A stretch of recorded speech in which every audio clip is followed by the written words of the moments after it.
Hello, fun people. I'm Isaac Carlson, and on Following Dreams, I'm focused on exploring the stories of people who are following their passions and achieving their dreams. I want to inspire you to pursue what you love by hearing how others have done it. This is my little video interview podcast series, which means that if you want, you can listen to the audio version of everything I make on iTunes, Spotify, or anywhere else you listen to podcasts. In the video realm, I've got wotsovideos, and in the audio realm, we have Watso Radio. And if you enjoy what this series is doing, then consider reviewing the podcast on iTunes. Now, today, I'm excited to be speaking to the creator of the YouTube channel NerdSync, who has crafted some of the most fascinating discussions connecting comics, pop culture, politics, and the world into long-form, beautiful productions. He's tackled Captain America punching Nazis, the genre of Scooby Doo, and his connection to the Tragedy of Thor, just to name a few of the episodes that are my favorite. You can see his editing work on his channel through the Super Carlin Brothers' newest videos, and you can hear him in the D&D podcast Late to the Party. And I'll leave links to everywhere he is on the internet below. Welcome, Scott Niswander. Wow, holy cow. Thank you. What an introduction. I can't even introduce myself that well. Thank you so much for having me. Yeah, absolutely. You're someone that I initially discovered through the Carlin Brothers. It was like, oh man, there's this new guy showing up. And so, and then it was like starting to go through the deep dive of all of your very complex and intriguing videos. You take the idea of a video essay and push it to its max. Well, thank you so much. I really appreciate that. Mm-hmm. I remember even because you had visited last year or something like that. And I didn't even know that you even knew who I was, because you were. And I think it was the day you were leaving, you're like, hey, by the way, Scott, before I leave, I love your stuff. And I was like, oh my gosh, what? Hi.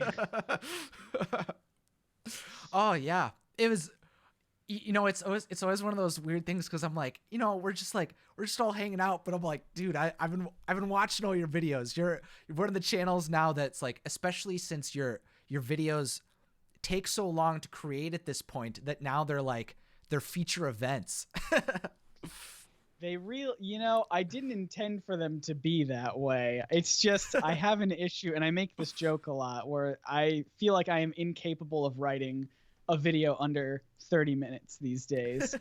Every time I'm like, I have an idea. And then 10, 15 pages of a script later, I'm like, okay, so maybe I need to edit some stuff out. It's a bit much. Yeah, but I can, from the few times I've talked about the history of things, or trying to bring whatever the story is that you're talking about into expanding it into the greater world, it suddenly becomes, there's so many more strings attached than mm-hmm. you can ever begin to think about. So your idea of no content, only context makes so much more sense in that lens. That was just, I think that was the thing I had tweeted out years ago, when I kept writing, I kept making vague tweets about videos, being like, boy, I'm spending 10 to 15 minutes just on the context surrounding this idea. I'm not even talking about the content. It just kind of became a thing around the channel of just that's what NerdSync is. No content, just context. So to begin this conversation, what are you passionate about? What do all the things that you do, why do they all mean something so special to you? That's a big question, and I like that question. I think the things that I love. I love comics and superheroes. I grew up loving comics and superheroes, and just the idea of fantastical powers and saving the day and going on all these adventures. And I think very early on, in my YouTube channel, I would just talk very surface level about comics and superheroes. Just be like, here's a weird story that happened in a comic. And then because I was always a terrible student in school. I got terrible grades. I failed out of college. I am just a terrible student all the way through. But I was always told that I just didn't apply myself. That's a classic thing that teachers say. They're just like, he's smart, but he doesn't apply himself.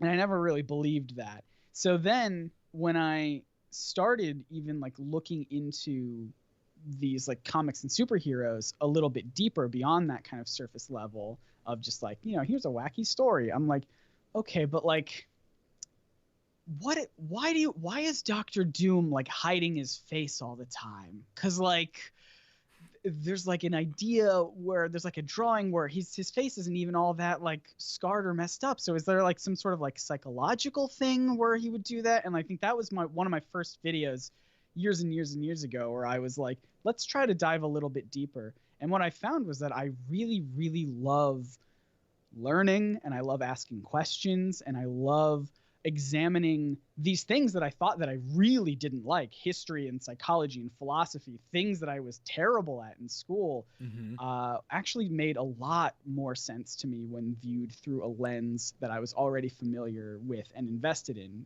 which is comics and superheroes.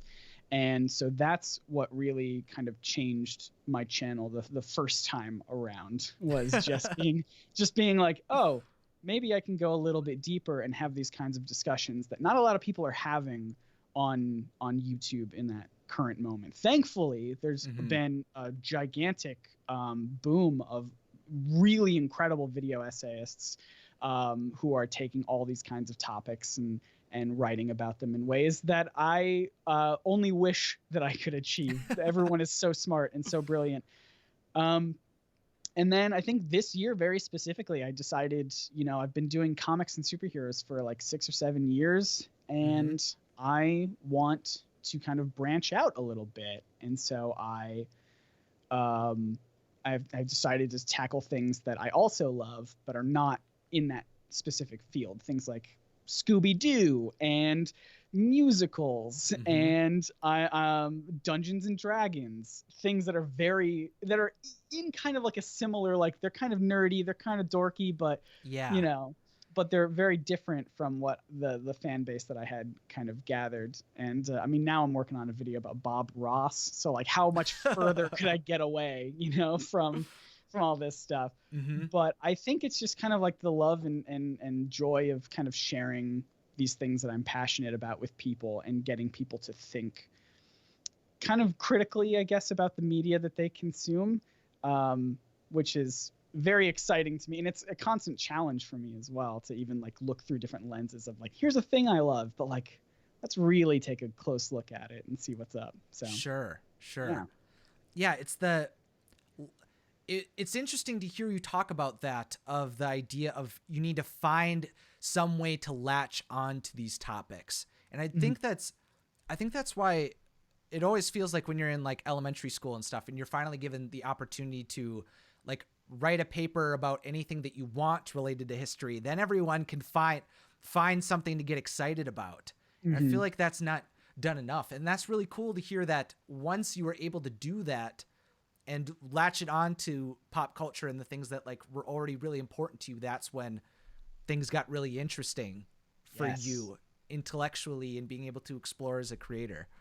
Oh yeah, absolutely. I mean, now I have kind of the opposite problem. I think at the start I was like, all right, I want to talk about this comic book character or something, this comic book story, but I need a way to make it like educational. And now I have like a different lens of like, I just want to talk about this thing from history, but I need to latch it onto something that from pop culture to do it. And a video I made years ago was about this guy who had invented a what he claimed was a real life death ray, and became very famous for like this very mad science, like a real life like mad scientist who was like, yes, I've made a death ray.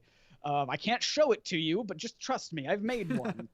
And I became so fascinated with this person, and the reason I found him and discovered him and made a video about him is because he made like a sky projector, and I was like, perfect. He's an inventor of the bat signal, real life thing. I can tie it back to comic books. Now I can make a video about this person. Oh, that's great. It's finding those little things sometimes. Oh yeah. Oh, it's very fun. That's exciting. I feel like that's something that I've been thinking about more recently. Is I've been like listening to books on Audible about Disney history, and I'm like, how is there a way to make this sound exciting for people that don't know who all these like key people are in the realm of like Disney history? Like everyone knows Walt Disney, but not everyone's got the name recognition of that. So how do you make it interesting to those people? Yeah, And absolutely. yeah, and I feel like you've done a really good job of opening up a topic and then being able to like tie yourself into it more and be able to build that connection to it. Yeah, well, thank you. Yeah, absolutely. Well, I think a thing that I've been learning for the past couple of years specifically is not just, I mean, you can go back in my channel and kind of see the difference between videos then versus videos now, but I've kind of gone from presenting information in just kind of like an objective kind of like here's a fact sort of a thing, into trying to like tell stories. And I think that's a giant difference in how people can relate to people from history or even fictional characters. I mean, stories are like what hooks people, you know? That's what we all watch and consume. It's all stories. And so changing that, how I made videos from just being like, here's a couple facts about, you know, this thing, instead being like, all right, I want to sit you down. I want to tell you a story. It could be a story about me, like I did with my Dungeons and Dragons video recently, or it could be a story about this guy who claims he invented a death ray. I want to tell you about that person. You know, like taking these very obscure things and trying to latch them into something that's very like human and very like, yeah, easy to understand, easy to grasp, and like really hooking people and be like, ooh, I want to hear what happens next. Yeah, that you're like finding the protagonists of stories and making it someone relatable instead of a sequence of events. I feel like that's one of the reasons that World War II is so much more fascinating to people than World War I, is because there was clear like figures that people like associate with each of like the different countries that were involved. Yeah. That's I think you're right. I mean, I think it's that exact sort of like, yeah, it's not just like a list of dates and events. It's like here are people, and there are some still people alive who are like attached to that time of history, and you're just like, okay, here's their story. Here's a story from this person. Yeah. So what led you to get interested in comics, films, and producing videos initially? Was it solely on the back of Spider-Man 2, or were there other inspirations? Spider-Man 2 is a massive influence for me, for sure, especially the video game with Mysterio. And I was like, ooh, here's like a guy who is a special effects artist. That sounds really interesting. I didn't even know you could do that. I think before then, it was just my dad growing up was a very big comic book fan. And so he would kind of share that part of his life with me. And that definitely influenced me to even be interested enough to be like, I want to go see Spider-Man. And then, yeah, for sure, like seeing superhero movies, comic book movies, playing video games with superheroes, reading comics.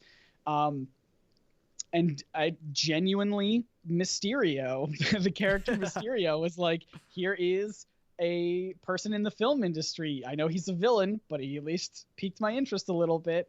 So I started looking into like video editing and visual effects and special effects, and was just so fascinated by that whole like, oh, you could just do that, you could like make these cool things happen. And so a couple friends of mine started a like old YouTube channel back, I don't even know what year it was, very early on. I still had hair on my head at that time. And we just made sketch comedy, and I want to use comedy in the biggest of air quotes possible. It wasn't very good. But we had a lot of fun, and I had a lot of fun editing, and I especially liked anything that required us to do like special effects and visual effects. I always felt that was good. And so I went to college for like a film degree. As I said, I failed out of college because I had watched so much YouTube for like film production. Channels like Indie Mogul, gigantic influence on me. Film Riot, still producing content, very big influence on me as well. Video Copilot with Andrew Kramer, all of these like big YouTube people who are like, here's how you do filmmaking, here's how you do special effects and visual effects, here's how you do all of that. And I was learning so much and practicing so much that when I got to film, it wasn't even film school, it was just a school where I could major in film. It was like a side thing at this school. And when I got there, I mean, when you have teachers who, teachers are great. I have a whole family of teachers, but with the film industry, everything is changing so much. Technology is changing so much and so quickly that when you have these teachers who have learned things a certain way and they're not like ready and willing to like adapt to these changing technologies, then it almost feels like they're teaching you stuff that's obsolete and that you kind of like, I don't know. For me, it was like, I got to college, I'm taking these film classes and I know all this stuff already. Not only do I know all this stuff, I know better ways to do it than how these teachers are teaching me. So I loved my teachers. They were amazing. They were very insightful. They had great stories and insight, but on the technical aspect of things, they were just running a bit behind where I was. And so what I did, instead of going to class and doing work, I thought, well, what if I just made videos? What if I just tried making videos? Because that's how I learn, is by doing, rather than like sitting in a class and doing all that. So I started a YouTube channel, which was called Scott's Thoughts, I think. It was just like a nothing kind of vlog channel. But I just wanted to post silly stuff that I was making. And I did that so much that I ended up failing out of college because I was just spending more time editing and making videos than I was doing anything else. And one of those experiments that I did on that channel was this show called Comic Misconceptions, which was where I was like, you know what? I want to talk about comics and superheroes because it's, this at that time on the internet, very few people were doing it, and I was like, I think I could do it and come up with some silly things to say. And that quickly became the most popular segment I did. That initial channel called Scott's Thoughts was lost to time back when YouTube merged with Google Plus and everything got crazy, and my channel actually got deleted. A tragedy. So I know. Some of the best stuff I've ever produced is in there. It's not. But yeah, so then I just took that as, I was actually really bummed. I was like, man, all this vlog thing that I've been spending like a year or 2 years on is like completely gone. But I used that kind of as motivation to be like, well, all right. I know the most popular thing is the comic book videos I do. So what if I just started a new channel and just did that? Forget about the vlog thing, just focus on talking about comics and superheroes. And that's Nerd Sync. That's how it happens. And then it just took off from there. Yeah. That's the origin. You had to figure it out when you were in college, what types of videos you wanted to make, and everything started to click. Man. I mean, when I failed out of college, I had 6 months before I had to start paying student debt loans off. And I was just like, uh-oh. Well, I can either get a job or I can try really, really hard to dedicate all of my time to this YouTube thing and really hope it pays off. And I think about at month 5, when just about nothing was happening, I made a Guardians of the Galaxy video right before the movie came out. And that is still one of my most popular videos today. And I was like, that's it. That's the video. Now I can do this forever. It's wild how you like make something and you don't know if it's going to resonate, and then all of a sudden it can like blow up and find an audience, because any other point in time, like Guardians of the Galaxy wouldn't have gotten views before the Guardians movie came out. Like, Absolutely. you know, it's just like that perfect timing of like intrigue along with the rest of the fandom that can suddenly totally change your perspective on everything. Why did you decide to not go the visual effects route if that was what initially got you interested in practicing for video? I mean, I also feel that type of like, do I want to actually be involved in Hollywood in making movies, or is it fun to just talk about them? And so what was your journey been like dealing with that? Well, so one of the other kind of like shows that I did on NerdSync to start with was a show called Behind the Frame, I think. It's been so long, but the idea was that it was going to be a like visual effects and like prop building tutorial show with me and my good friend Josh at the time, who still is this like expert like craftsman of like prop building and just carpentry. Like, you give him tools and items, he'll make something amazing out of it. Mm-hmm. And then I was on the computer end of it, where I'm like, I'm just gonna add explosions and lens flares to this. So we did pursue that for a bit, and there are some videos that are still popular, and they're still up on the channel, I think, that you can watch. And I think it just I was a bit too ambitious, and I was like, all right, we have to make one of these videos every week. And like, I don't know, it's challenging to do that, and also all this other content that we were trying to do with, you know, comic misconceptions, and we were doing the podcast stuff, and it just kind of took a toll on us. And that was because it was a show that I was doing with a friend. I didn't want to just take that like away and just do that as a solo thing. So that it just kind of, we were just like, this is too much stress for both of us, so we're going to stop doing this show temporarily. It's been like 7 years, but who knows? We'll get back into it eventually. But I also just knew at the time there was a documentary about I think it was called Life After Pi, which was about the film industry and how they treat special effects artists, and which is not great if you didn't know. They don't treat visual effects artists very, very good. And as a person who was going to school hoping to go into that field, it was not a great, I mean, it was in retrospect a fantastically timed documentary to watch, but at the time I was like, oh no, what am I gonna do with this? I can't. This doesn't look like a thing that I want to get into. People sheer existential dread. Yeah, like I'll spend all of my time working up to have this career, and then get no jobs, or jobs that just feel so crushing because of all the time crunch and everything. And I'm just like, that feels terrible. So I think I just kind of pivoted to trying to do the things that I enjoyed, and tried to do them for myself. And I think nowadays specifically, I you know, there was certainly a gigantic span of time on YouTube where I was just doing the kind of barest minimum editing on my channel. I even like hired people to be editors for me. And now I'm like back in the swing of things. Within the past like 2 or 3 years, I'm back in the swing of things where I'm like enjoying editing again. I'm enjoying doing special effects and visual effects, doing things like, you know, music and you know, fun storytelling and writing. Like, I've just kind of gotten back into this. Maybe I can make my YouTube channel into something that is a little bit higher produced and kind of creatively fulfilling to me.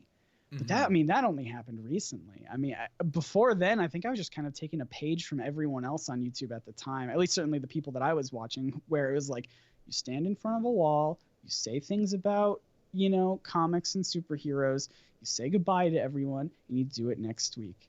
And and I think I've gotten to a point where I'm like, that stuff is great, and that's the kind of stuff that I consume a lot of. But like, for me as a creative individual, I really missed being able to put like a ton of like time and energy into my videos. And thankfully, I would not be able to do this if it wasn't for like Patreon, if it wasn't for the support of the Super Carlin Brothers, who I work for as their editor. And yeah, if it wasn't for that, I would not have even the option to make longer form videos that are very intense editing and production. So I'm very grateful about that, because it is incredibly fulfilling to me these days to be able to kind of view my YouTube videos as like a thing that I can really go all out production wise. Yeah. And it's interesting too, because it feels like over the last few years, YouTubers have gotten, or there's been like a select few of YouTubers who are like moving towards that in a way that they're like getting more excited about putting more production into it, and it's being recognized more. Like I remember finding out that like Lindsay Ellis's series on the Lord of the Rings was being nominated for like a Hugo Award, and I was like, I don't even know what a Hugo Award is, but like congratulations. That's awesome. Like holy cow, yes. Yeah, absolutely. I mean, the change of, I mean, because here's the thing, right? There's no one way to do content on the internet. Yeah. I will always, the channels that I watch the most of are the ones that upload frequently, because I just need content to consume in my everyday life. I need stuff to be able to watch during lunch. I need stuff to be able to, watch a couple times while I'm like, cleaning and doing chores. But like when I like that, the content that I've been seeing more and more people produce are like these very long form, kind of very heavily produced stuff, and that is very fun and fulfilling to me. And I feel like there's space for every type of content that you want to put up on the internet, any way that you want to do it. There's space for it all. There's an audience for it all.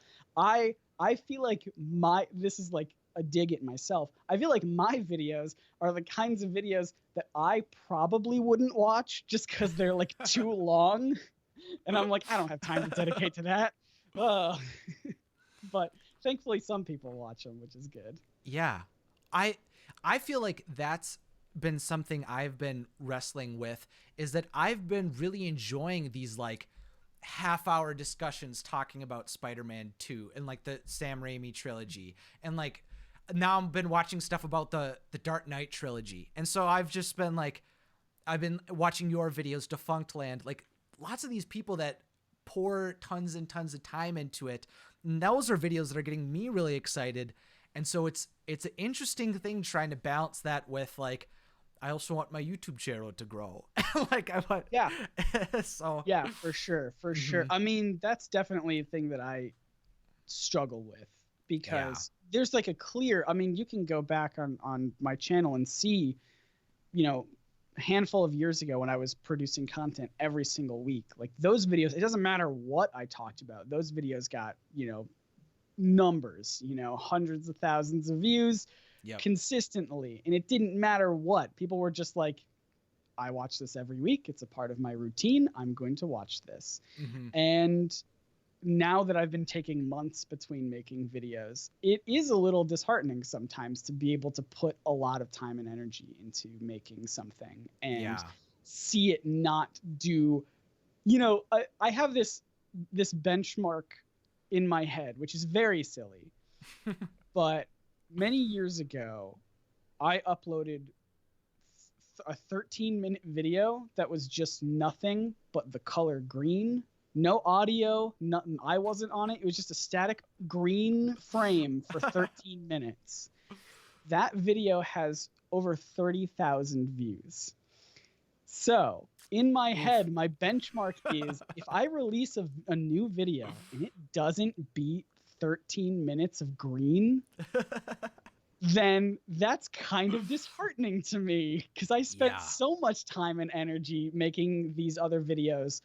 And then this one video that's a static frame of the color green for 13 minutes gets 30,000 views. And it's like, why? I don't understand. Yeah. So, and I really should not compare that in my head, because that's only a bad thing for me. Yep. But I always just go back to it. I don't know why. The comparisons are deadly, because when you think about it, like like if you post it, like I posted like the Phineas and Ferb family tree, and that video got like 200,000 views. And then I'm like, all the videos I posted last week don't sum up to that. And I'm like, oh, like, ooh, Yeah. like that's a hard thing to like wrap your head around, the idea of like one video can be more financially beneficial to your channel overall than like a week's worth of work. It's like, oh man. I mean, and YouTube certainly doesn't help that, because like now their whole dashboard now is just constantly comparing your videos to one another. So every time I log in, it'll be like, hey, that D&D video you made, 10 out of 10. It's the worst performing video. And I'm like, great, thank you. Your subscribers don't watch this video, and they've been watching it for less time. Oh, good. Yeah. Thank you for the notification, YouTube. Really appreciate that. Yep. But you know, it's the thing that like some YouTubers are really good at focusing on the numbers. Like I've heard that's something that like Mr. Beast does like radically. That's all like he pours his energy into, and then the content is kind of a reflection of the numbers that he's seeing. And I'm like, oh, that's so hard as I do this longer and longer and I want more creative fulfillment from this. I'm like, why am I doing this over everything else in the world? Like, that's challenging. The numbers game and like trying to figure out, that's a thing that I will never. I think there was a brief time where I was like really invested in analytics, and now again, thankfully, I'm at a space where I'm just like, what's a creatively fulfilling thing for me to do? Like, I knew talking about Dungeons and Dragons for the first time ever on my channel was gonna get me nowhere. I knew that it was gonna be something that only the very super hardcore dedicated fans even cared about, and even that, it was a long video, so they had to really decide if they cared that much about it to watch it. And I would never have been able to make that video if I didn't have the kind of financial backing of Patreon and you know, the support of SCB.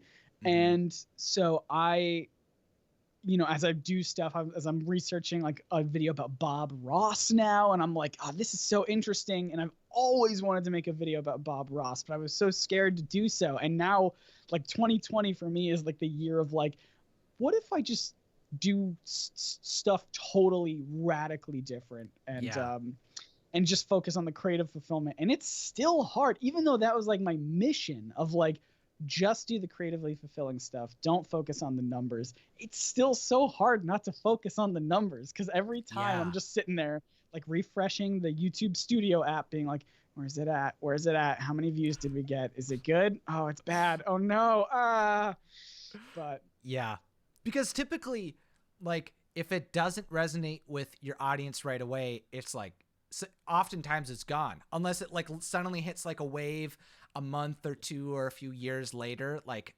sometimes it can just be gone to the wind. That's right. But I mean, and it's one of those things too where like I am, even with as few views that some of my videos recently have gotten, I can tell that they're resonating with the people who watch them way more than anything that I've ever made. Just within the past 2 years, a lot of my videos have like hit people in this kind of like, you know, I love your videos, but I like really love this one, and like this got me to do this, and you know, especially my Dungeons and Dragons videos, which I said was like doing the worst performing video I've made in like 2 years. It is the video that I think has gotten the most response from people, because it is a lot of people saying, I've always wanted to play Dungeons and Dragons, and this video inspired me to go do that, and here's some adventures that I'm having, and I'm having a ton of fun. And so like, even though on the numbers side of things it doesn't reflect that like I'm having a big impact from like a personal like engagement perspective, I know that these videos have a profound impact on some people, and I gotta keep telling myself that's the thing I gotta focus on, not the numbers. It's just how it's actually affecting people in a positive way. So, and Mhm. it's hard to focus on that, but that's what I'm trying to focus on. Yeah. And that's the thing too, is that it's like like YouTube is built, oftentimes YouTubers have to, when they begin, rely on having that mass appeal, but in reality, most like YouTube businesses don't need hundreds and thousands of people or millions of people. Like, they really only need like 1,000 people that are going to watch everything and support them beyond watching the videos. Oh yeah. I mean, if I had, yeah, I mean, the channel currently has like, 500,000 subscribers. Mm-hmm. If 5,000 of those people were supporting me on Patreon, that's it. I'm like set forever because of those people and their like generosity. Yes. I mean, everyone who supports me on Patreon currently is amazing, and I love them so much. And holy cow, why are you doing that? Thank you. Mm-hmm. And so it's just like, you don't. I mean, I have a fraction of that. I've got like,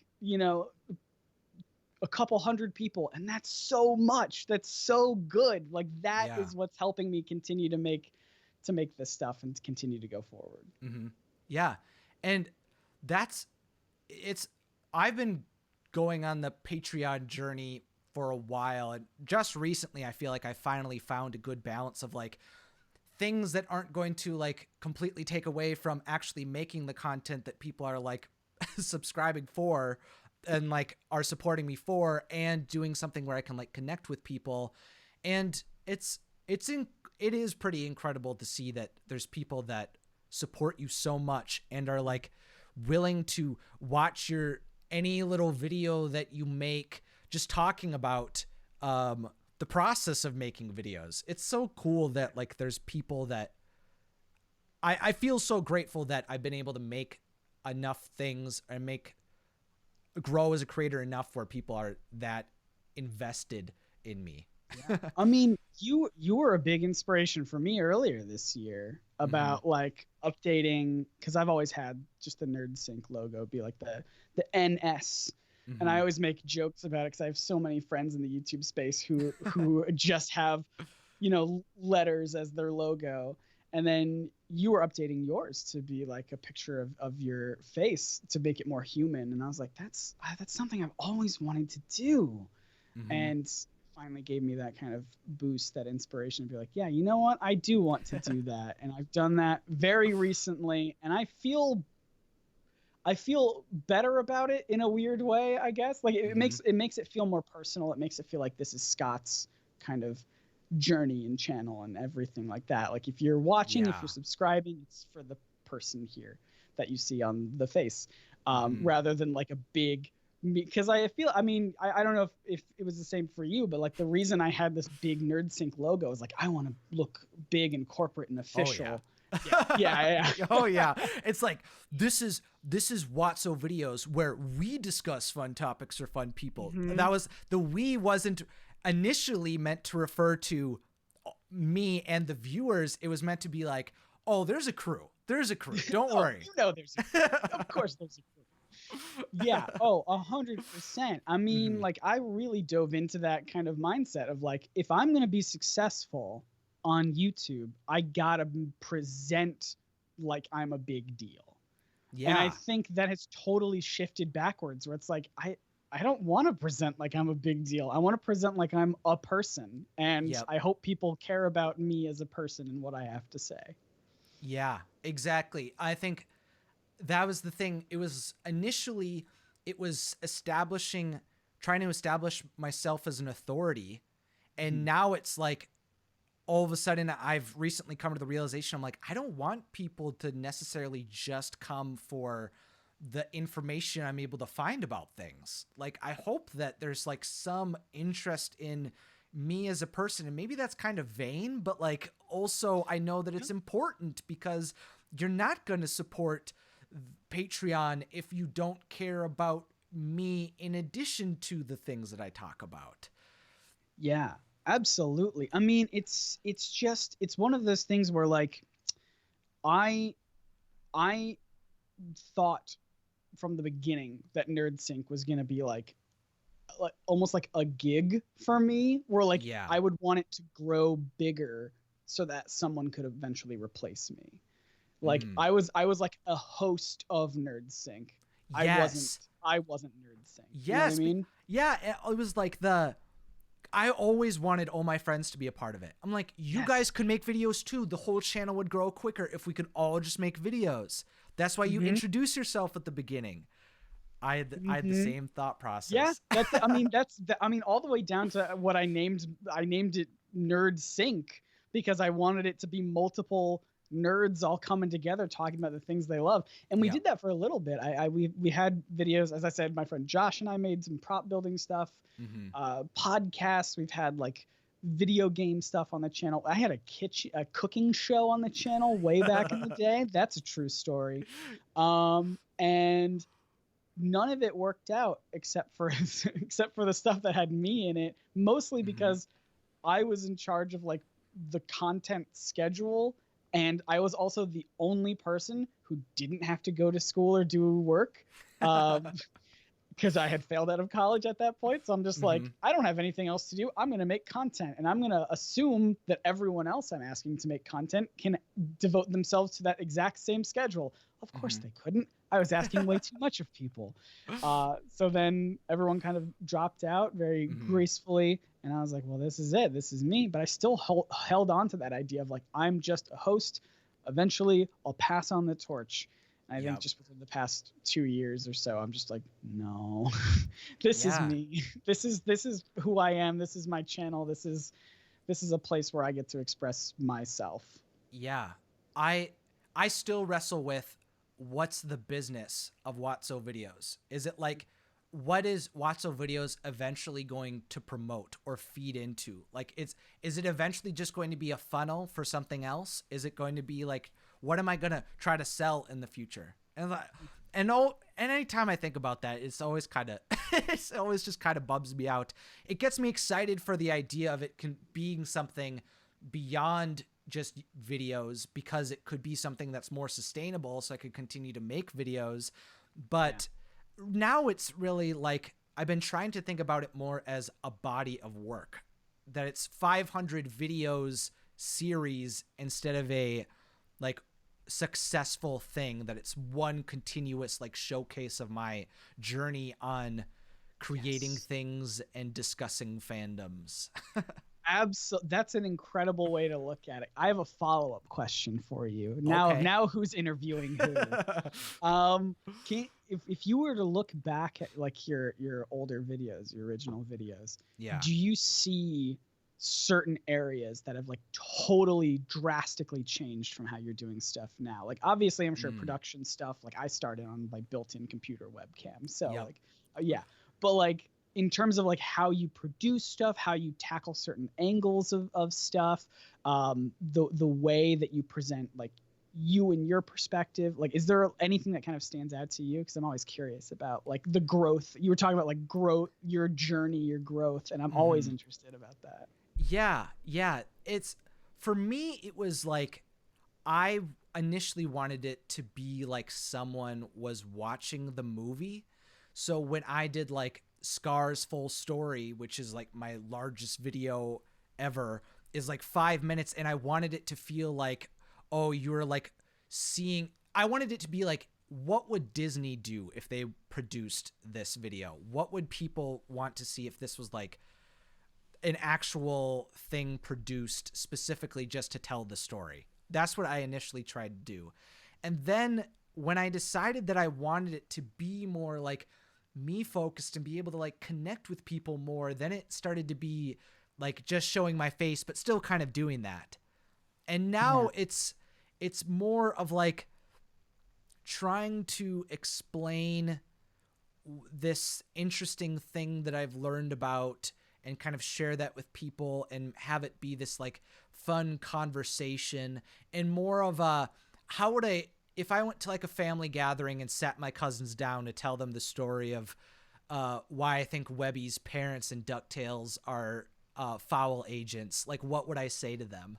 And so it's trying to think of more of that than than like this more over like produced compilation of things. Yeah.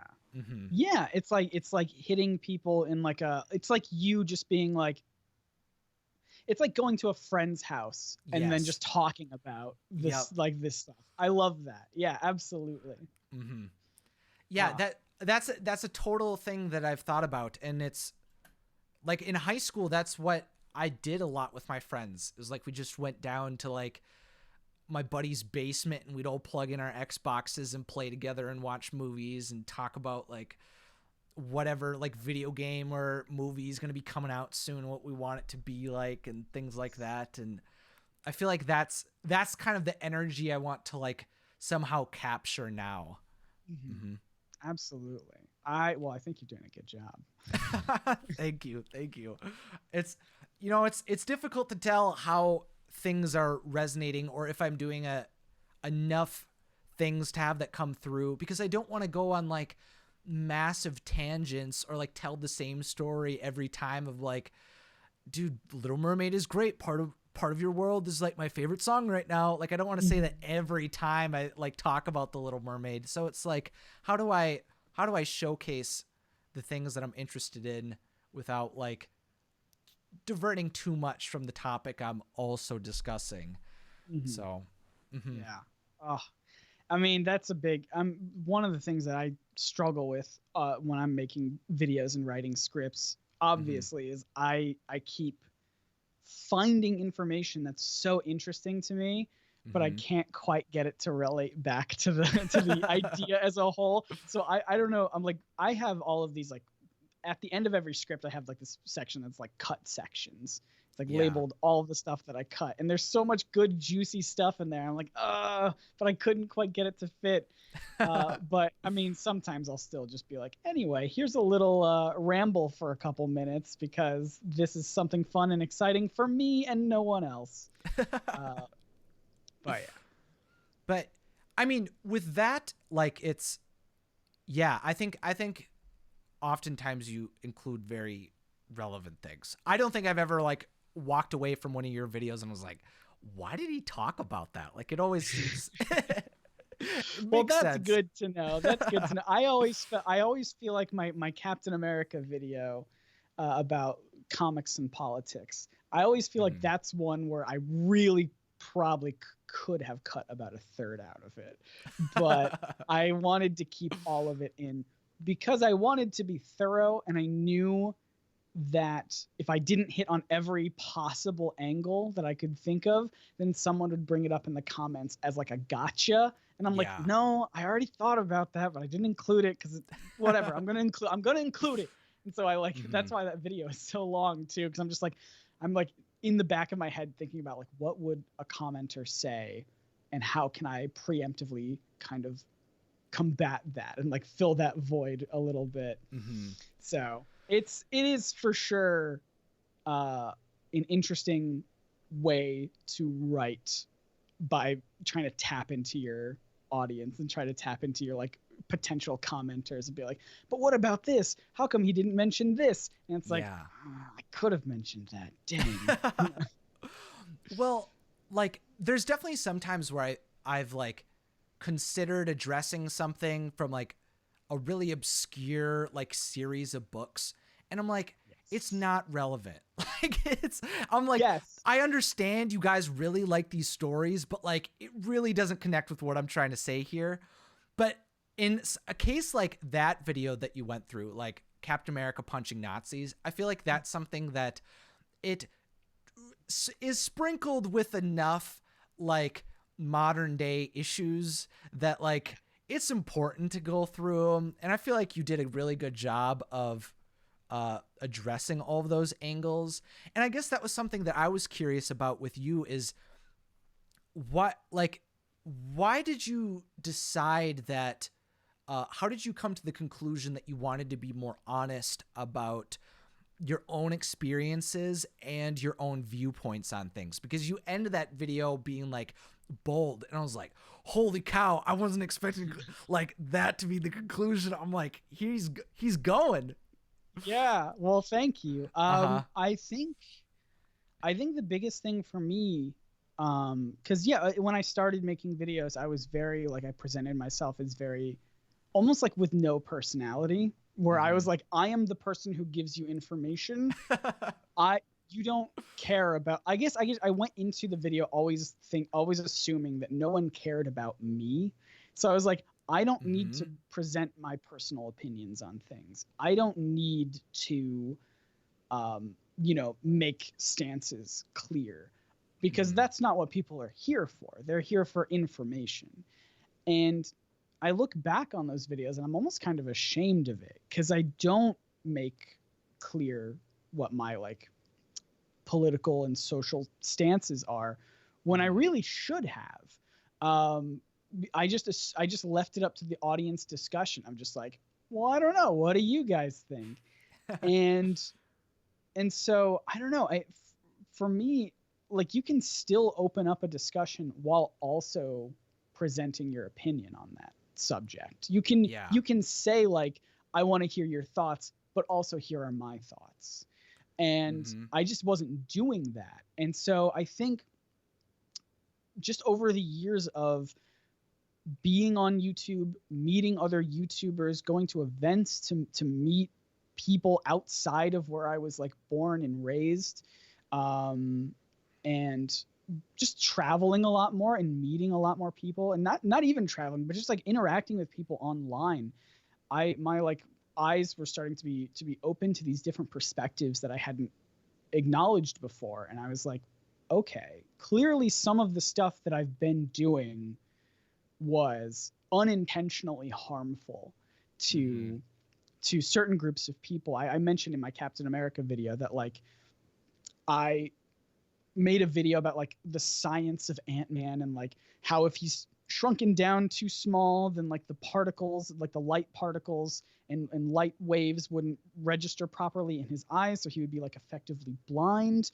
And then I called him like, oh, Ant-Man, like the most useless Avenger. And I was like, well, that feels harsh and wrong to call someone who is blind useless.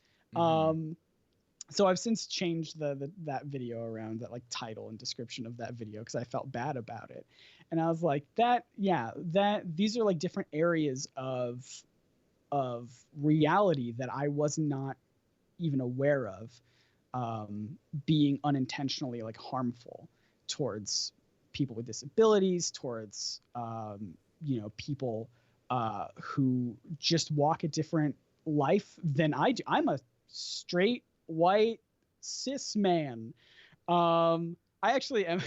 I don't know how much I can go into on this podcast. You can stop me at any time, Isaac. No, you're free to go as long as you want. I'm okay. interested. Like, I personally like these interviews in part because I think it's fascinating to learn from like other creators as well, as what you were talking about, of like the whole idea of learning how other people are approaching this, and especially the mentality of the decisions that they're making. So I think it's fascinating. Okay. Yeah. So I've had this like incredibly like specific point of view where basically the world as it stands is almost like tailor-made for people like me. And then opening, kind of seeing behind the curtain a little bit and seeing out more to these people and perspectives that are different than my own. I was like, oh, I feel like I've been doing a disservice to these people, especially because I have an audience. I have, 500,000 subscribers on YouTube. I feel like I have responsibility to not just pretend like the status quo as is totally fine. And there's like there's a quote about how kind of like silence and indifference towards issues in the world is basically coming to defense of like the status quo. You're basically saying that like by not speaking up, you're saying I actually like how things are right now. And so that resonated with me, where I basically just thought, I've been more vocal on Twitter than anything, but I've never made like a big stance in any of my videos. And that's where my biggest audience is. So it almost feels like I'm kind of hiding in like my minuscule Twitter following, being like, shouting out my perspective and my views while on YouTube with my biggest following, I'm just like, never mind, don't listen to me. And so with that specific video at the end where I came out in support of trans rights and punching Nazis, obviously that's what that video is about. It just felt like, not only did it feel like the right thing to do, it felt incredibly overdue, like years overdue for me. And yeah, so I think ultimately it was just meeting people and reading up on these different perspectives, reading lots of books and articles from people, and just kind of at, like, I guess, being honest with myself and thinking like, I hold myself to so many standards. I put sources, links to sources in all of my videos. Like, I hold myself to a standard of like, if I'm going to say something, I'm going to back it up with facts. But like, I've never been like vocal about issues. I've been vocal about like, here are my citations for like facts and sources. So clearly I hold myself up to a standard, but like, I've never like crossed that threshold of like, now speak up to what's on your actual mind and not just your research. So I don't know. I feel like I'm talking in circles here without hitting on a specific thing. It just felt like the right time to do it, especially with a video that's all about politics. And, the creators of Captain America were people who had a platform and who had views, and were like, we are not going to hide the fact that we are Jewish creators during World War II, and we don't like that Hitler guy. Like, they're not going to hide it. So why should I, as a creator with a platform during a time with lots of social issues, why should I hide my views, I guess? Yep. And for me, it's like, I've always been really cautious because I want the conversations to be something that feels like escapism and, removed from the world, and isn't going to like isolate people regardless of what I say. But it's really like, but I also know that part of the reason why something I've realized over the years is like, part of the reason I like what I do is because I feel like I'm empowering a younger version of myself to be more comfortable liking the things and having discussions about the things that I like.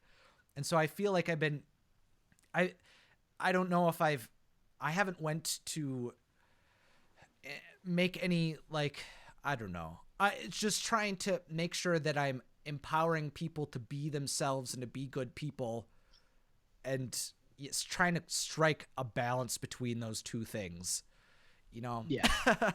I get you. I mean, it was certainly that script, more than anything, I had so many people look over, and so many people who were so incredibly insightful about the language that I was using and the specific, because normally I hand out my scripts to people to look over to make sure that it's good and entertaining. But for that one specifically, I was like, make sure that it is also good and entertaining, yes, but please make sure that I'm not accidentally hurting the causes that I'm trying to support. Yeah.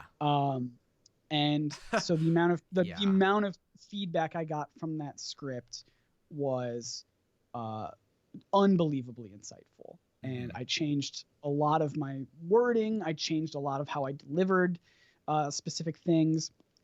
I even sent people like an early draft of the video, like the cut of the video after I'd filmed and edited it. And I was like, please double check, make sure I'm saying all these things good. Because I mean, even not just, I mean, that whole video talked a lot about like Jewish heritage. So I gave it to a couple Jewish friends of mine, and I was like, please, I really don't want this video about like punching Nazis to also have accidental like, hateful things towards Jewish people, because that would be really bad if I did that accidentally. And so I was like incredibly cautious. I made a little thing out of clay in that video, and I was like, can I do that? Is that okay if I do that? And like people were like asking their like old grandmas and being like, is it okay if he does that? So it was just like the amount of, I just wanted to be incredibly cautious about that sort of thing. And it is a little nerve-wracking, and it is a thing that I'm so eternally grateful to the people who helped that script and that video, making it as thoughtful and as well-meaning as I wanted it to be, but without their help would not have gotten to that level. Sure. So now that we kind of have an idea of what your perspective is on creating your videos, like, what was the process like to get to this point where you have the freedom to explore these different discussions? What was the process like meeting the Super Carlin Brothers and building that Patreon that is able to continue to support the topics that you want to create? So I think it started a couple of years ago, maybe 2 or 3 years ago, when YouTube algorithms are always changing. We all know this, for better or for worse. And I was kind of in this slump where the channel just wasn't making enough money to really continue going on. And I was producing videos that I genuinely wasn't very proud of, because I just needed to do it to get it out there for the algorithm. I was like, I need to make a video every week. I need to it doesn't matter if I don't have a good idea. Gotta make something, gotta throw it out there. It doesn't matter if I don't have time to edit it and look over a second draft of my script. I gotta get it out there. And so I was in this kind of slump where I was making stuff that I wasn't really proud of. And I reached out, I made a video, and I was like, here's the deal, everyone. I might have to leave YouTube soon unless we get some more Patreon support, and saw a gigantic boost in Patreon then, which sustained me for a couple years. And then during that time, I had met the Super Carlin Brothers at a VidCon. We had a couple mutual friends, and we just, it was actually really funny because we all hung out. Like, it was a big group of us, YouTube people. There's like a picture of all of us from that VidCon in an elevator, and there's like Sabrina from like Nerdy and Quirky, I think, is in there. There's like Ryder from like Foot of a Ferret, game theory editor, like he's in there as well. There's like all sorts of fun people in that. It's like, that Oscars photo where everyone took that big old selfie together. It was exactly like that, but for like not quite A-tier YouTubers. They're all A-tier in my book. But so we all hung around each other. Like, I was hanging around the Super Carlin Brothers that whole time, but I was never like formally introduced to them. So then when we all were like leaving for the weekend and they were like making the rounds saying goodbye to everyone, they were just like, hey, see you, man. And I was like, hey, also goodbye. And my name is Scott, by the way. I never got to tell you what my name was. And they were just like, we know. So they thought that was very funny, which was good in my benefit. Little did I know that. Let me cut the story a little forward. Let me go a little bit forward in the story. Okay. So a couple years later, I was living in Texas. I was kind of stuck in this apartment that I hated. I was using up so much of my income just to stay there, and I didn't want to stay there. But I couldn't save up enough money to move, and like YouTube again was kind of like being very fickle, and I was not, making a good enough kind of income to continue to support it at the scale that I wanted to. And then I just kind of reached out to the Super Carlin Brothers, and I was like, hey, would you guys in any capacity be interested in like acquiring NerdSync? That's a weird question, but I'm going to throw that out there. So little did I know that for the past couple years, either since we had met for the first time at VidCon or even before then, I don't really know, they had been thinking about doing that exact thing, but like never communicated that to me at all. They were like, we've always wanted to build a space where we are for lots of YouTubers to come together and feed off of each other's creative energy and like just, you know, make videos and podcasts and all sorts of things in like one unified building. And they were like the like first channel we were thinking of, one of the first ones we were thinking of on the top of our list was NerdSync. And I'm like, oh, rad. That's good for me. And so we worked out an arrangement where they took over NerdSync, mostly just financially, which is like bonkers to me, because they still give me the creative freedom to do whatever I want, which is wild. Why would you do that? But like they've taken a lot of the stress and anxiety of having to figure out bills and like health insurance. I didn't have any health insurance while I was doing YouTube by myself, and now I've got some through them. All these like boring financial things that I didn't want to worry about as a creator, they've taken over under their wing and have just said, all right, here's the space, go make videos. And that has been very, just unbelievably creatively fulfilling to me. At the start, the condition was I had to make a video every 2 weeks, which I did pretty good at. And then eventually I kind of took over as their editor, which meant that I was editing their videos, 2 of their videos a week, and then not having nearly as much time to work on NerdSync stuff. So they've been a little bit more lax about like, you don't have to make a video every 2 weeks. Yeah, we understand. But I still get to make, you know, big grand videos with a budget. I get to do, you know, they have so much experience with things like merch and growing Patreon and doing all these fun things that it's like really allowing me and my channel to grow in a new kind of way. And they've been very receptive to allowing me to do non-comic book related things, because I feel like that would be a thing where like if I in a different world, if I bought Watso videos and I said, just make sure to stick to everything that you've been doing and we'll be good. And you're like, actually, I want to be a cooking show now. I'd be like, okay, that's wild and different. Please don't do that. But they've been very, very good at just being like, do your thing. And which has been super good for me. So that was 2019 when I first moved here to Virginia with them. And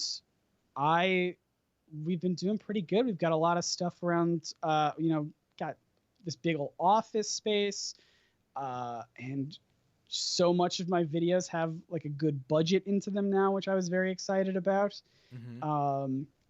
And I don't know. It's been a very fun working environment, I would say. Yeah. From my experience, just coming to visit, like there's palpable energy being around other people that are doing the same sort of thing, making videos about stuff that they enjoy.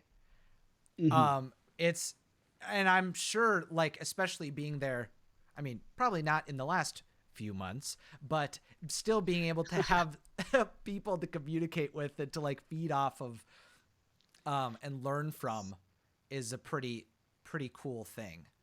It is very beneficial, I would say, Yeah. to have a kind of group of people who don't just like yes each other, you know. It's not just like I have an idea and it's like yes.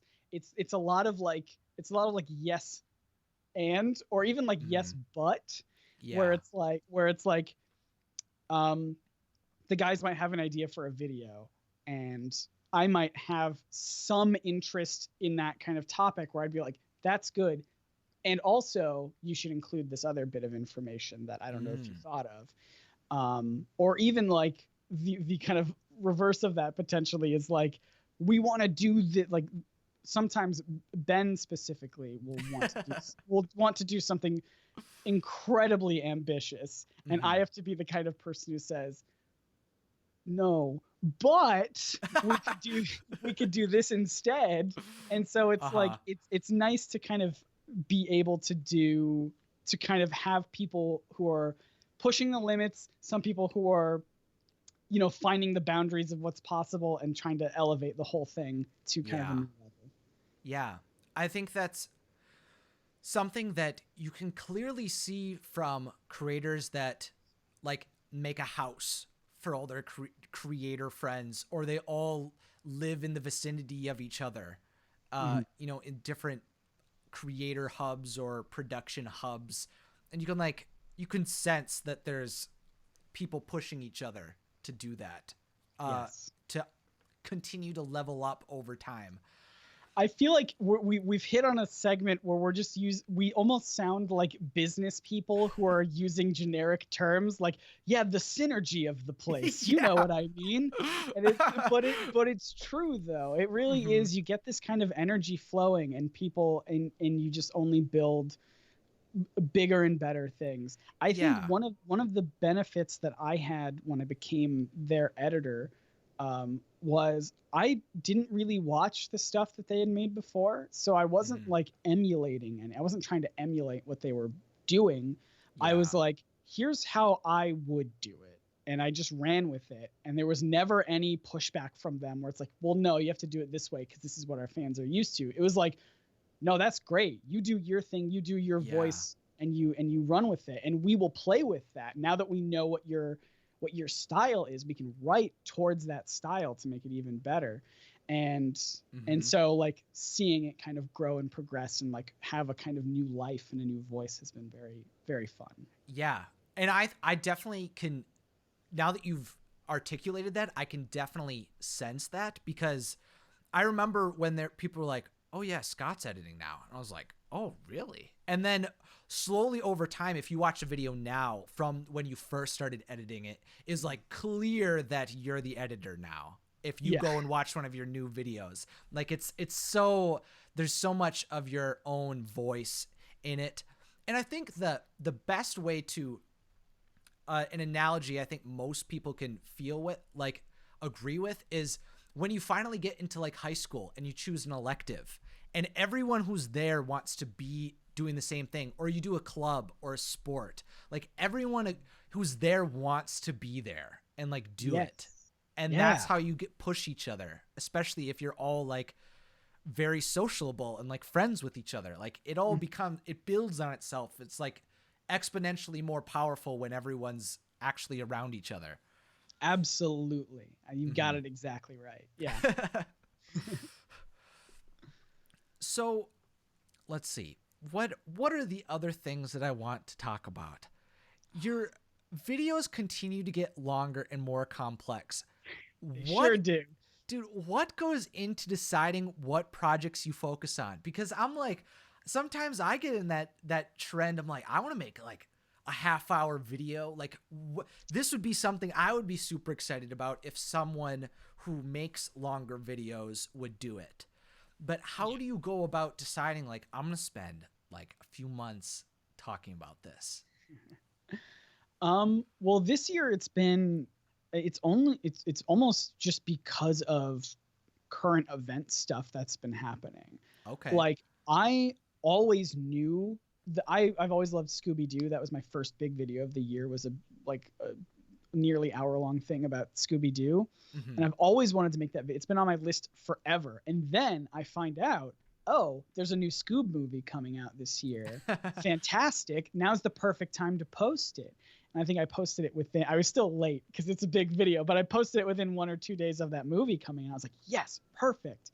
And then I did a video about Hamilton because Hamilton came to Disney Plus, and I was like, I've always wanted to talk about Hamilton.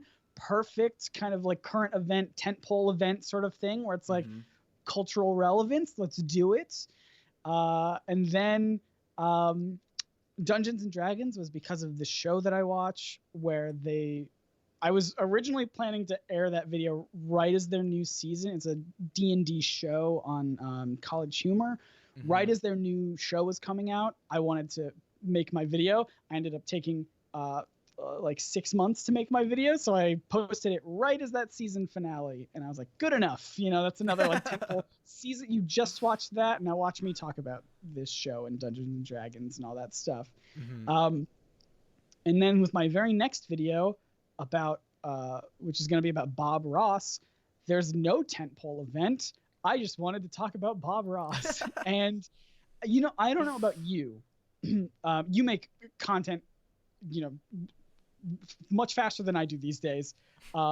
So I have like lists and lists and lists of ideas that I want to do. Do you also have like just a big list of like, one day I'll do this one day I'll do that one, sort of a thing? Or is it just kind of like you do it as it comes to you?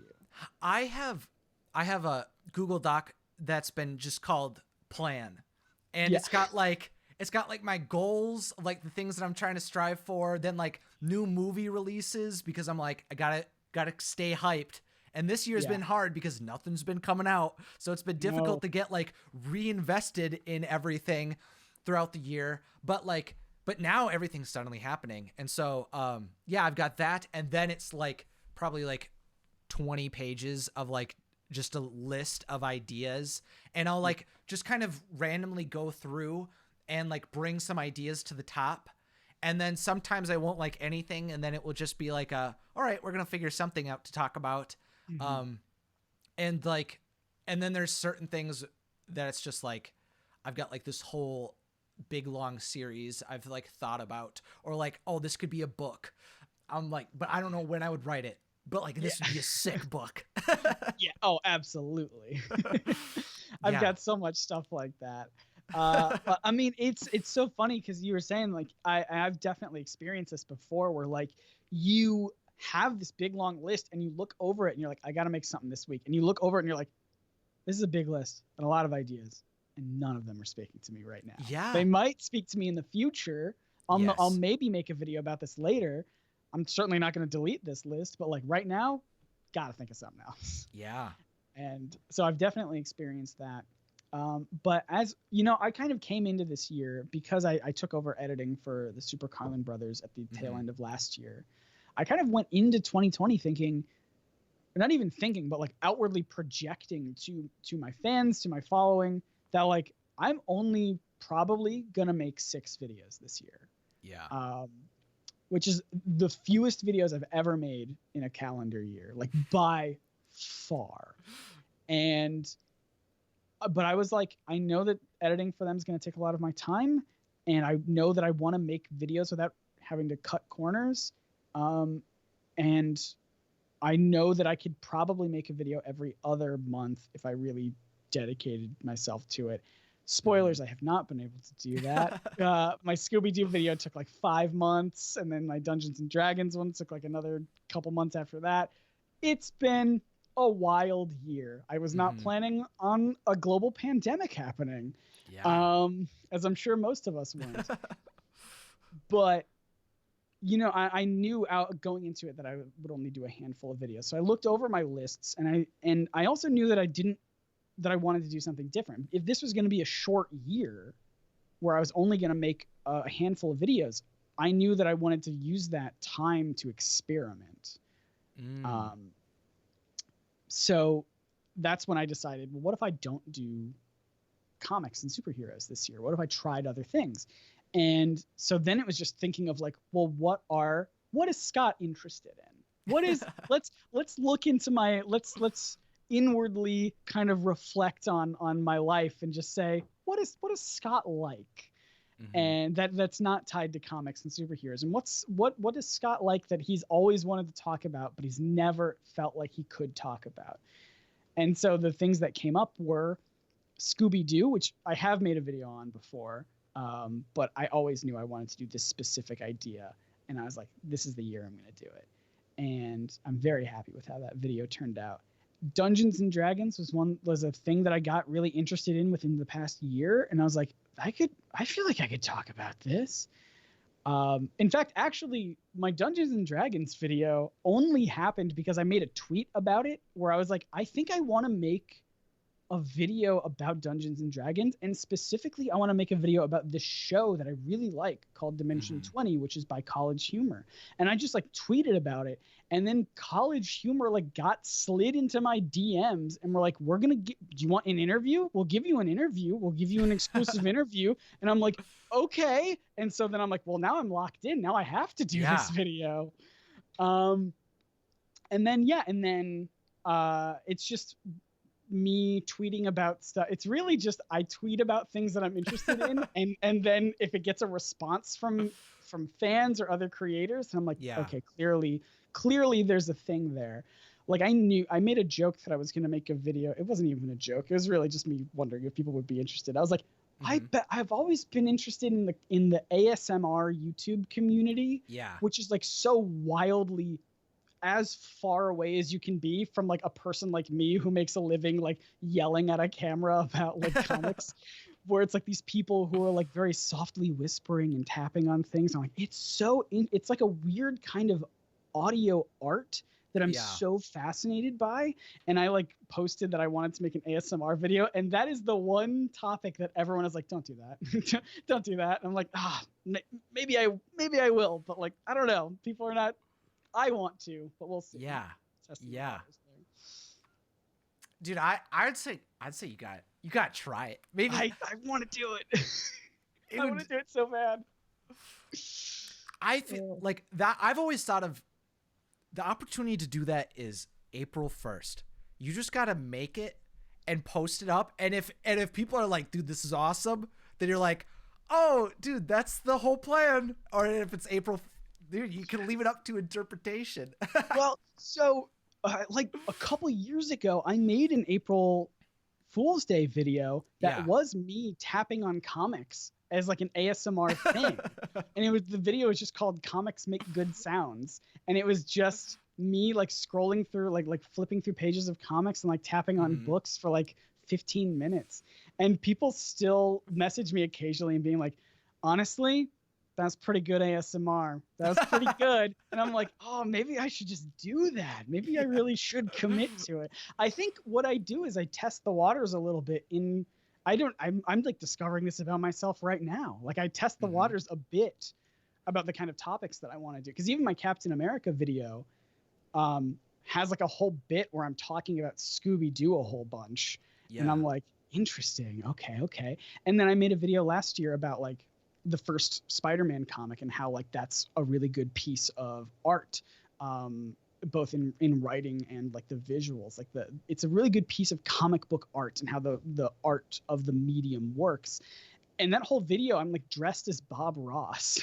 So I'm just like, I'm like testing these things in my videos where I'm like, these are topics I want to talk about. Let's see if people like them and sprinkle them in. So I don't know. There are certainly topics like this that really like Dungeons and Dragons and Bob Ross in Scooby Doo that are like near and dear to my heart that I have big ambitious ideas for, and I would never have been able to do them the way that I want to without like the support of Patreon and SCB and all that kind of stuff. Yeah. So I think that is also just another gigantic factor for me. Sure. I think so far throughout all of your topics, they've been still able to do like broad strokes in pop culture that are still like iconic enough that like you can still like hop into it and not have a deep understanding of it. There's certain times where I'll see like an essayist at some point like randomly talk about a director from like France, and I'm like, oh yeah, like I don't have anything to like maybe I'll learn something if I click on this, but like you haven't hooked me. Like, I'm sorry. Yes. Well, it's interesting because and maybe this is just because I'm uncultured, but like when I see essayists bring up names and ideas that I've never heard of, it almost makes me feel like they're trying to present themselves as this like authority of like, I know this thing that it's got a big word, it's got a big, there's a person a very obscure person, this obscure person, of course. If you didn't know this obscure person, why are you even here? It's like, it's kind of like a pretentious kind of thing. And I mean I'm the king of pretense, so like I get it, but I have always kind of internalized that I assume the person watching my video has absolutely no idea what I'm talking about. Yeah. And so I have to spend time selling them on this idea, which is why I have so much context in my videos, because I'm just like, I can't just say I can't just say this person's name. I have to give you this person's life story for a second. And so I try to tackle it at that angle where I'm like, here is a concept, here is a person, and it was new to me when I was researching it, so I'm going to explain it to you the best way that I know how, as if you are me from a couple months ago, who is, like, I'm basically like writing in a way that would make researching easier if I sent my script back in time to my like former self, where it's just like, here's how it makes sense to explain it to past Scott who had never heard of this idea before.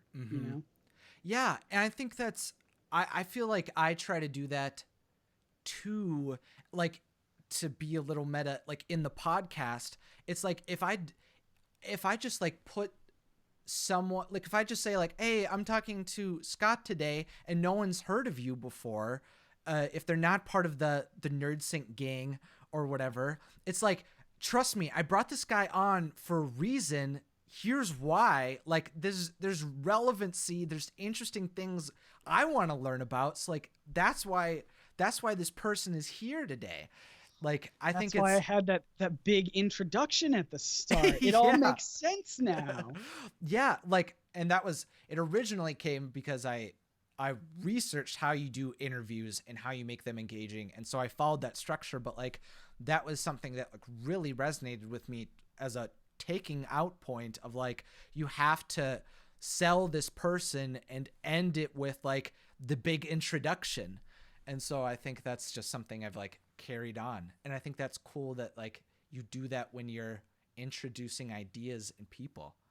Absolutely. I mean, because like, I definitely tackle it from the perspective of like, people are here to learn about something, and if you don't know what I'm talking about, then, because I've listened to, one of my biggest inspirations on YouTube was a show on PBS called Idea Channel with Mike Rugnetta, who is brilliant. But sometimes Mike talks in a way and presents ideas in a way where you have to be right in step with him, or else it's not quite gonna make sense. Like, I've had to watch some of his videos in slow motion just to really see his words going and being like, how is he going from there to there? I don't quite get that jump. Yes. And so maybe I overcompensate with that in my videos and write entire paragraphs when I could just be doing one sentence. But in my head, it allows me to make sure that anyone who's watching, regardless of their familiarity with the topic that I'm talking about, knows what I'm saying. That's basically it. Yeah. And I think it kind of comes to like having empathy for the viewer and putting your ego to the side, because I feel like that's something I've realized recently, that I'm like, sometimes I want to pursue projects because I want people to see me in a certain light, instead of like actually just talking about things that I really want to talk about. And that when you started talking about, you had to like slow it down or really understand how they were going from point to point. Like, I was a I was a math student in college, so I did pure mathematics, and so after my first class in college was all about proofwriting, and some kids would literally just go from like, they would condense it down to these like really like even just symbols of like how you can prove something. And I didn't understand how they were getting from each point to each point. And I felt like when I was trying to write them, I was trying to explain why you could go from each step to each step, even though that was like already something you could assume at the beginning. So these ideas, like these theorems, I was trying to explain because I didn't understand why we could even use the theorems in the first place. And so that's like, and so if I handed like my homework to someone that wasn't in the class, none of it would make sense. And I felt like that was really frustrating because I couldn't articulate to someone why what I was doing was interesting or exciting. And I feel like that's something that has to come through, especially when you're trying to like connect with an audience. Absolutely. I mean, when you have like these big ideas that you need, like when you're excited about something and you want to make like a video about this thing, you need everyone to be right there with you. Yes. Or else if you lose them, you're going to lose that same level of excitement that you have. If you're like, come with me on this journey, and then you walk too fast for them and they lose where you are, they're not going to hit that same destination of where you are, where you're like, this is the moment where I'm trying to lead you to here because this is exciting, but like you moved too quick or you were weaving all over the place.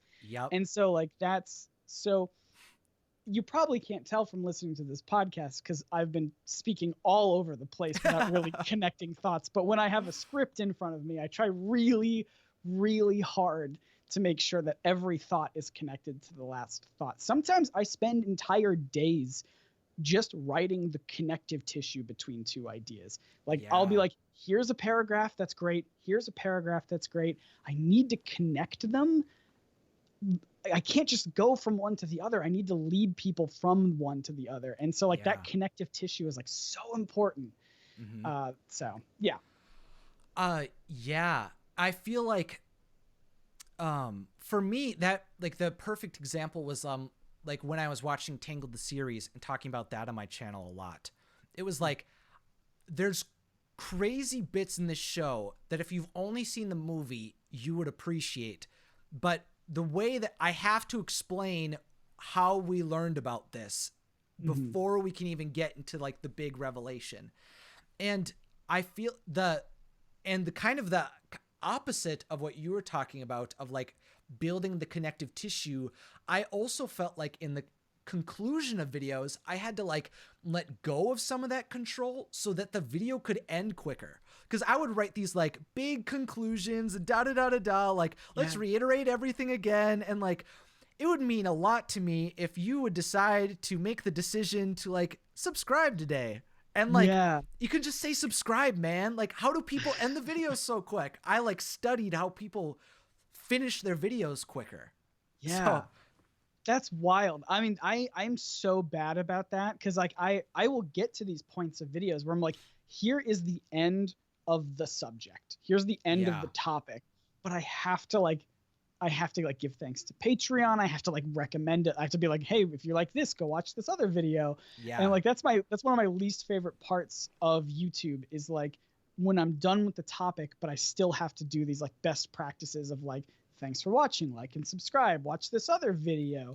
And it's just like, I wish I could just end it on like hitting like this hard hitting like end conclusion thing and being like, that's it, that's the video, see you next time sort of thing. I remember dealing with that too. I've dealt with that a lot. Is like whenever I'll watch like a YouTube video from like one of the experts in the field, and they'll be like, this is like the ideal way to intro a topic. And then it's kind of like, okay, like you've convinced me if I'm going to be producing videos in a frequent enough way and like I want people to be retained, like this is the best way to do it. And I'm like, but then there's also this like feeling of you have to mold, like you're taking your creativity and like just shoving it into a mold, and that feels like stifling.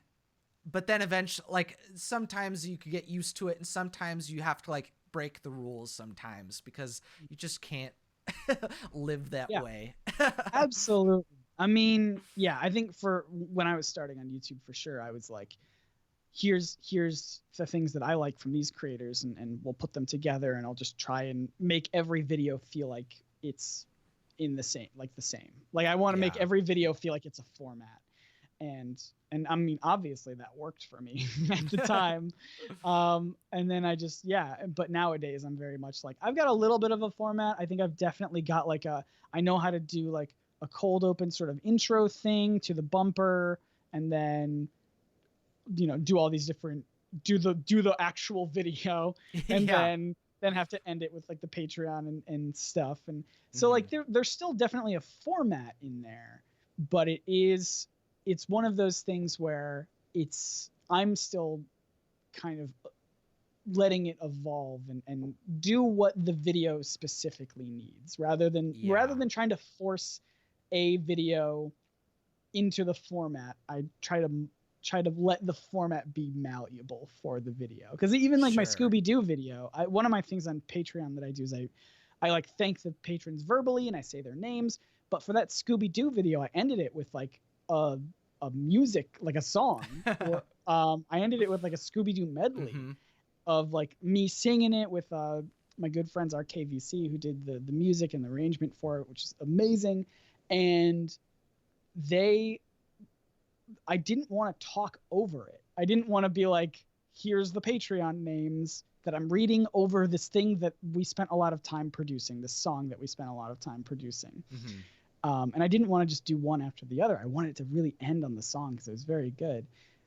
So I just told my patrons, I was like, hey, do you mind if I just don't read your names? Your names can be scrolling like credits, but I'm not going to read them because it would ruin the video. And everyone was like, yeah, do what you got to do. Which was great because it meant that I got to, mold that kind of format that I have around the video, what the video actually needs. So Sure. Yeah. I think, and for one of the most recent times for me, it was like I wanted some type of like intro sequence in my videos, and it was like figuring out a way to, where do I put that? And it was like I tried things where I was like 3 minutes into the video, that's when I would like introduce myself, because I'm like, oh, now they're already hooked. But then you saw like, you can see the retention graph and people immediately skip over it or like drop off. So then it was like, where do I put this now? Like, I like this. I want to have some type of unity and brand and stuff. Where do I put this? So then now it's just right at the beginning with the starting to talk right away too. That there's not like a moment where like a song plays and a sequence goes. It's just like all one thing. And so finding those different things. Yeah, I gotta tell you, I'm terrible at asking people to subscribe. I like I do that at the very end of my videos, which is what they tell you not to do, because they're like, no, hit them with it like right at the start. Tell them to like and subscribe and do all this stuff. Like, and I'm just like, I don't know, man. I need to make sure that they like me. So I wait until the very end, which is probably not what I should be doing. But I don't know. For me, it's like I want to make people stick around because the content is what I care about. So if there's fewer things that break up, the story that I'm trying to tell, the better, even though that's probably not a YouTube best practice. Yep. And I've kind of went about it doing, I like intro the topic, and then I'm like, if you want to join this community, that like when I do a Phineas and Ferb video, I've recently been saying, if you want to join the tri-state area Disney fan club, make sure to subscribe. And so try to do some kind of theme it around there as like a funny little joke. I like that. That's good. But it's finding whatever you feel comfortable with, because some it's figuring out what the best practices are and seeing if they can mold your style in a way that you feel comfortable with. I think the thing is, and because I know a lot of YouTubers feel this way, where it's like you have to do things that you don't want to do. Like begging for people to like and subscribe is not a thing that most creators enjoy doing. Like, I don't think anyone is like, oh, my favorite part about writing a script is when I ask people to subscribe.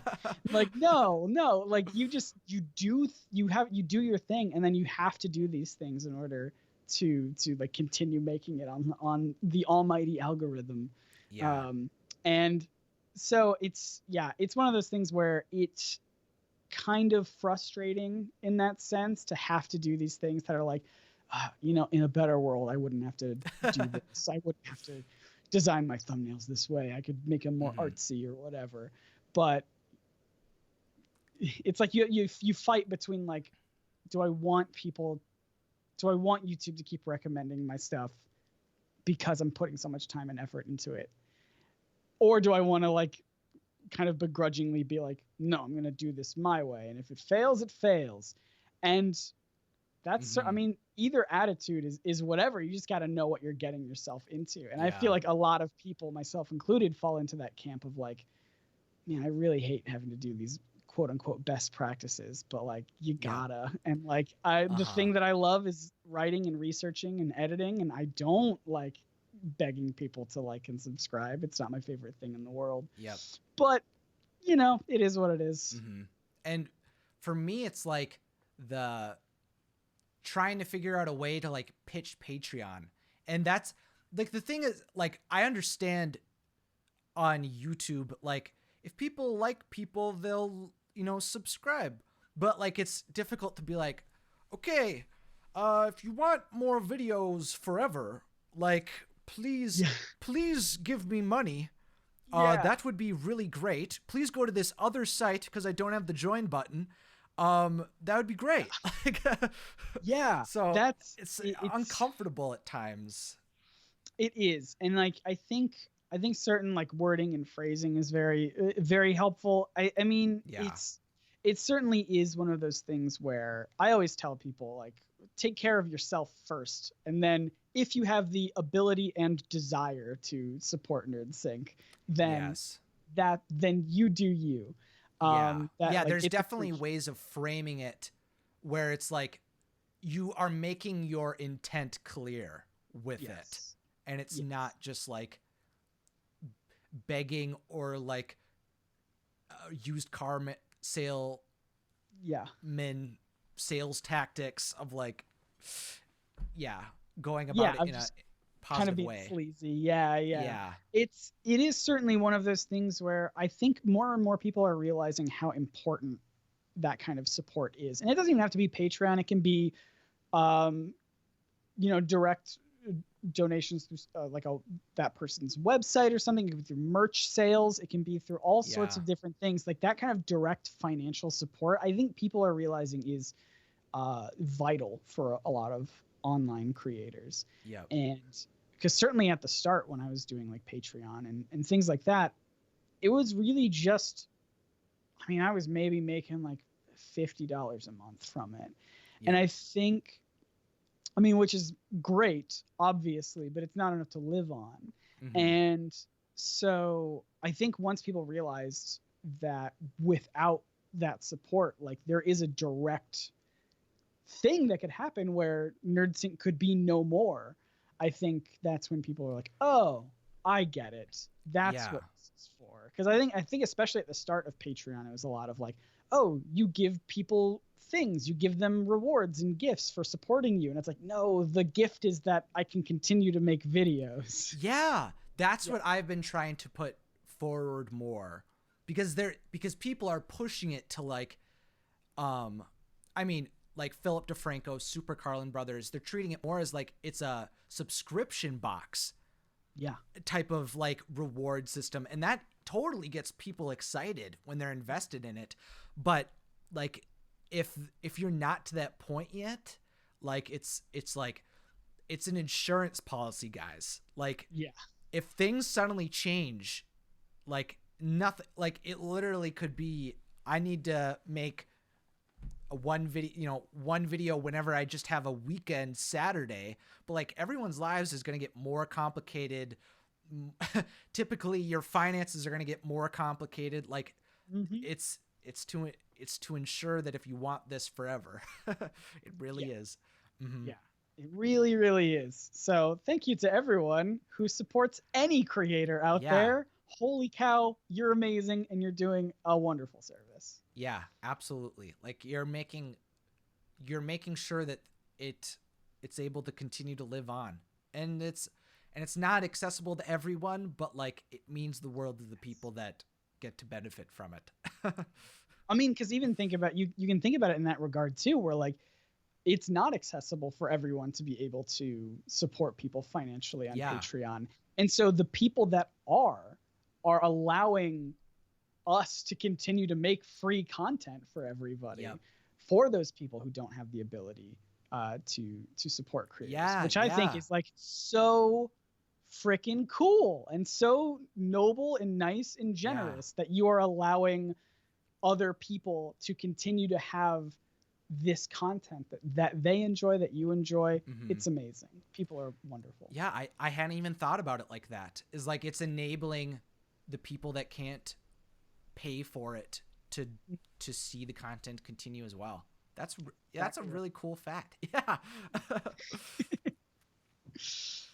So over this long stretch of making content about comics and now more pop culture and your interests, how has your life as a fandom changed in a world where we got like the Dark Knight trilogy, the MCU, and you've been working on creating content for an audience around this topic? I mean, I think I had started the channel in around 2012. So this was like already first Avengers movie happened.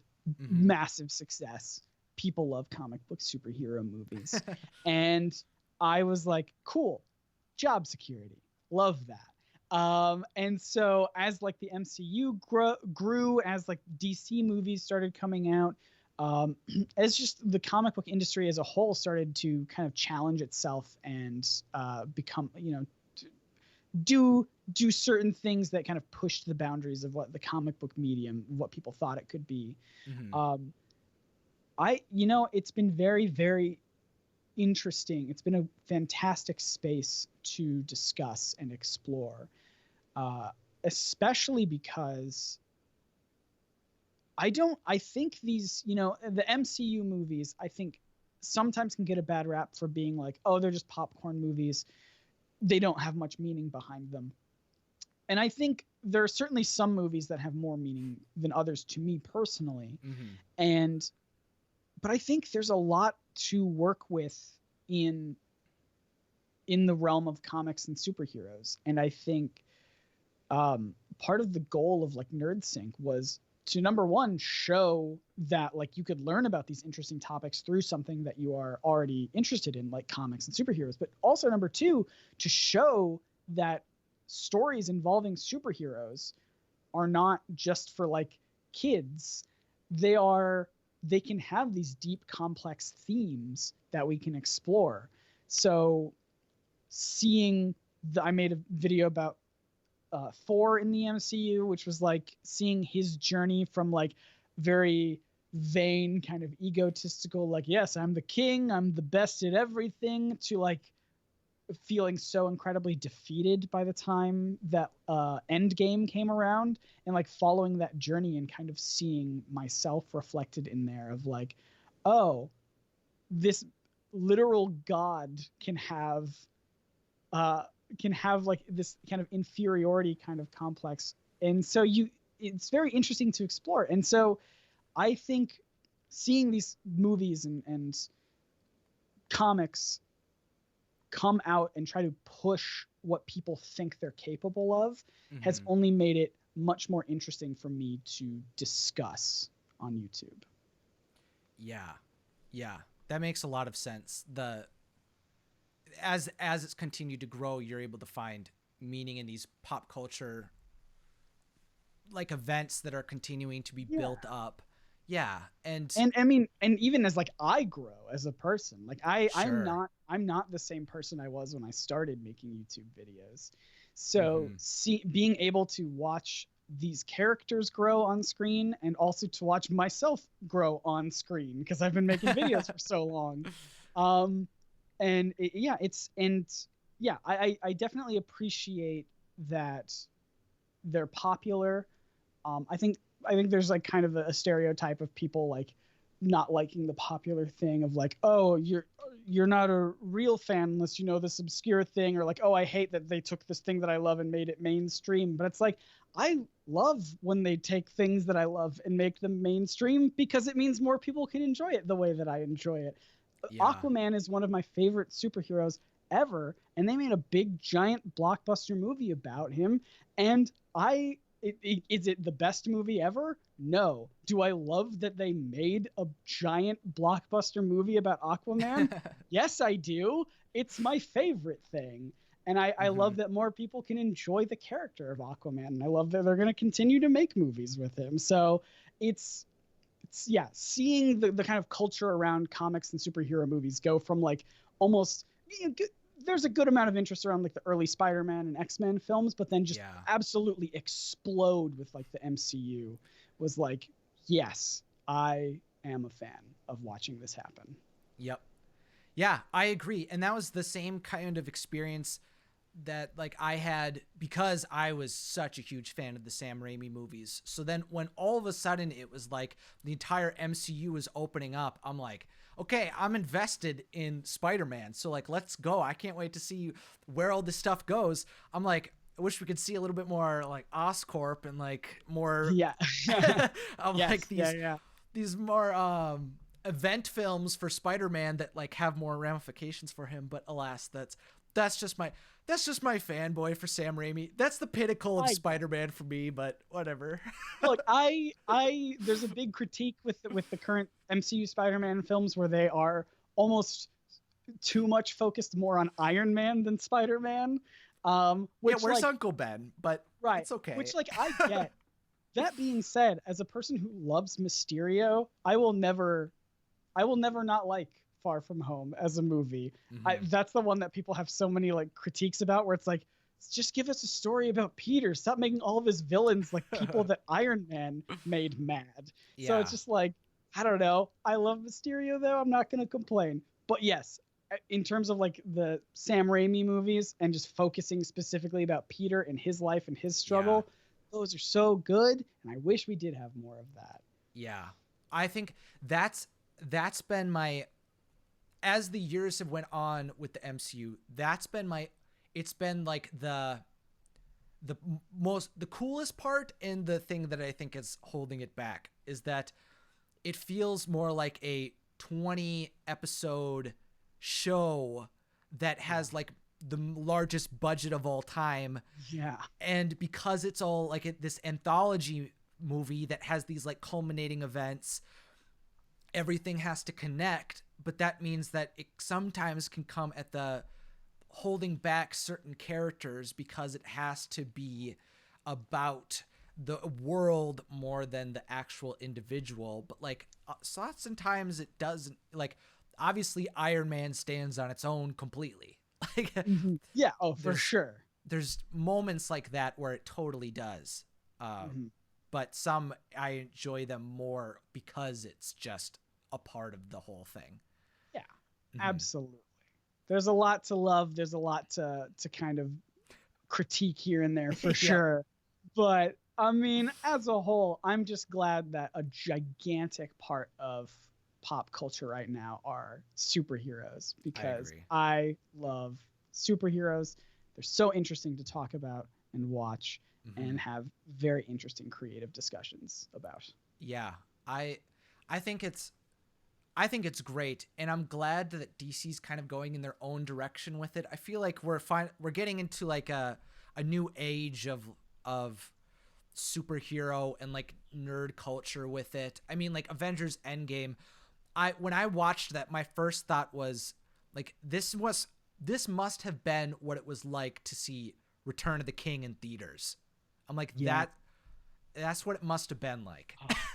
That's a good way to put it. Yeah, absolutely. I mean, it was such an ambitious. I mean, the whole MCU has been so ambitious, and to do a movie where to make a movie like Endgame where it has so many moving parts and so many side characters and so many main characters that it's like how could anyone possibly follow what's going on? But it's just because it was set up throughout, over a decade of other films that it's like, okay, I get this. This movie that would make no sense any other way makes sense and is good and entertaining. Yep. Yeah. It does a good job of building itself up and being patient with itself. Yeah. And I do like how DC is doing like their own thing, it seems. They've got some actors staying on to roles, Wonder Woman, Aquaman, and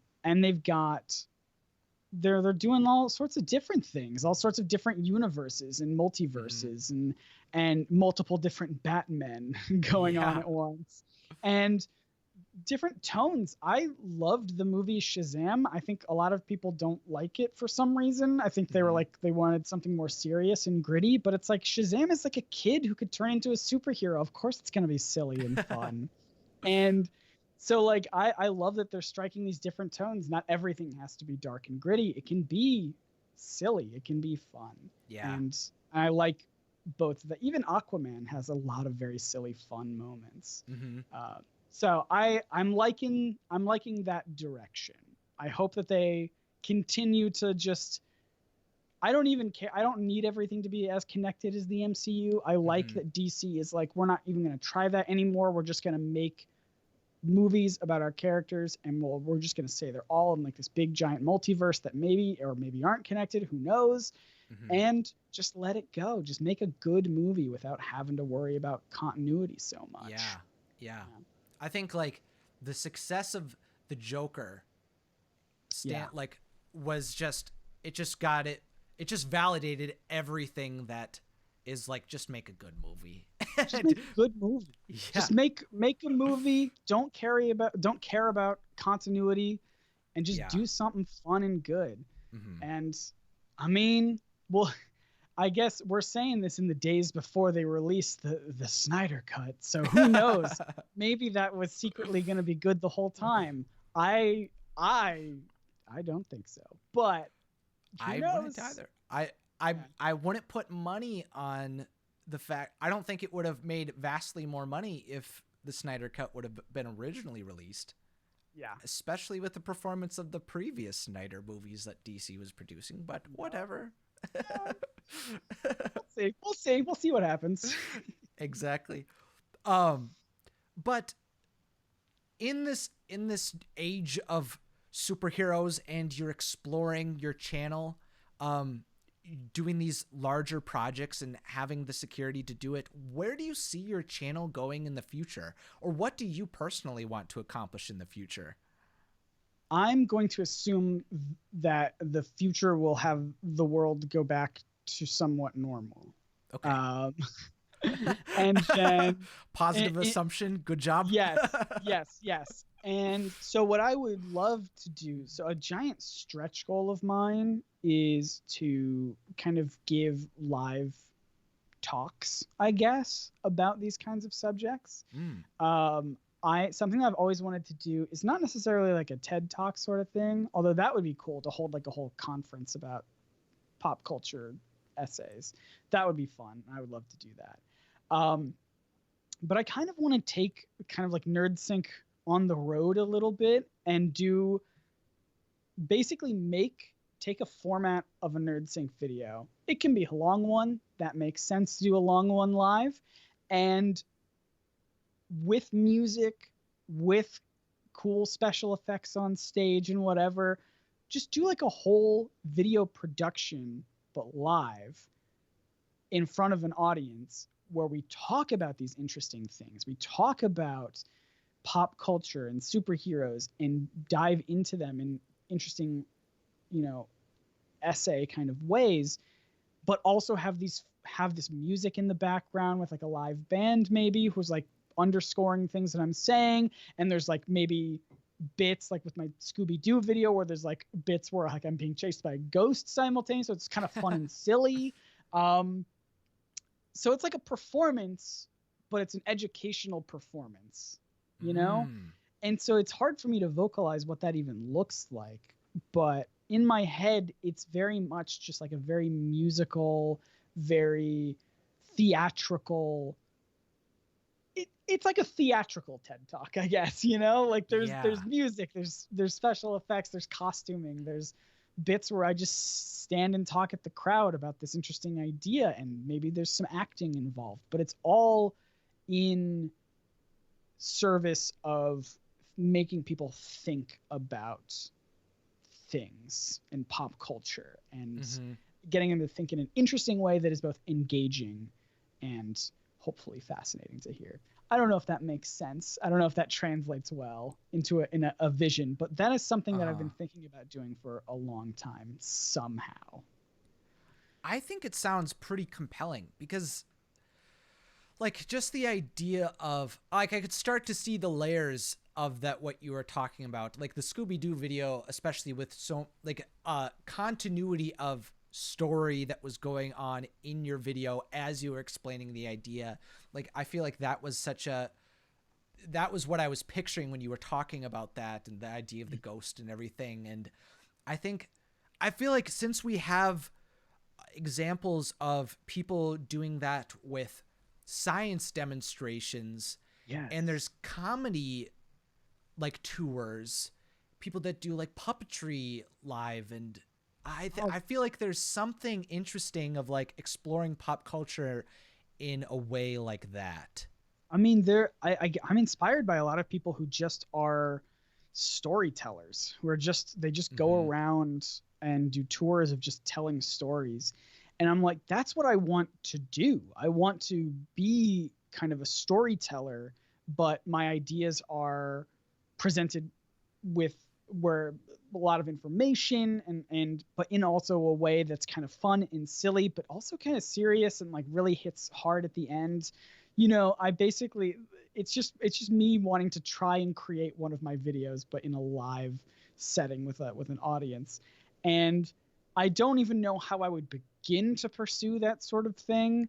But hopefully if and when the world goes back to normal, that would be a fun thing to build up to as like a very far into the future goal for me. That is kind of where I see that. And obviously there's stuff to be said about, you had mentioned wanting to like turn some of your ideas into like a book. I get a lot of that as well. There's like a series that I do on YouTube called the Real Origins, which is like the real world history behind how superheroes were created. So rather than being like, you know, Spider-Man was bitten by a radioactive spider, it would be like, no, the real origin is that like Stan Lee was thinking of like superpower ideas and saw a bug crawling on a wall and was like, that's a cool power. What if we could have someone who clings to walls? So it's like, it's the real world history behind these characters. And those are some of the best performing videos on my channel. And I was like, what if I just package those and turn those into like a textbook? So it reads like a school textbook with lots of images and colors and things. And you just flip to it. Like you flip through it and you know, maybe it's an alphabetical order or something. I don't know. But it would just be, it would be like a textbook about superheroes and history. And I think that would be very interesting. Oh, wow. See, I find that fascinating because I was really into like Star Wars visual guides and encyclopedias growing up. Yes. So I feel like that would be such a cool way to package something like that. Yes. Because they're so fun, because they're engaging and they're so like information dense. Yes. And the other thing about that too is like oftentimes, like obviously all of the information that you could ever want to learn about a lot of these topics are all online. But the difficulty is that outside of YouTube and social media, there's not a good way to like discover new things. Yes. And that's like, if you want to learn about Chewbacca or Iron Man, you can find a page. But it's much more difficult to just suddenly stumble upon Iron Man's third hookup or something like that. Yeah, That's sure. That's something you can only find on the beauty of YouTube. Yeah, absolutely it is. Yeah, no, I mean, it strikes me as one of those things, again, balancing the pop culture with the educational, where it's like, I want to have all of this pop culture stuff with these superheroes, but presented in a format that's very like recognizably educational, where like someone could pick it up and think, this is a history book. This is a history textbook from a school, but it's not. It's about superheroes. It could be in a school though. They teach comics classes as like literature classes in some colleges around the country, which I've always been jealous of because I've never been able to go to any of them. But I'm like, hey, I got a book for you eventually someday. Yep. Dude, I can just picture it. It's like all those layers of colors and like faded images in the back. It's like, yes. I think, people writing notes in the margins and just like, yes, I love it. I want it to be used. I want it to be dog-eared pages and well loved, and I love it. The little assignment section at the end with the answers in the back. Yeah, you know what? I'm waiting on teachers to turn it into assignments. I'll just write my own assignments in the back. Oh wow. Yeah, I feel like that's something that like eventually I think it'll be something for both of us where we have like these ideas and eventually they'll just kind of bubble over and then we'll just have to do them. And I feel like that's kind of what's happening with like, you just eventually have to do things after you sit on it long enough, if it means enough. Yeah.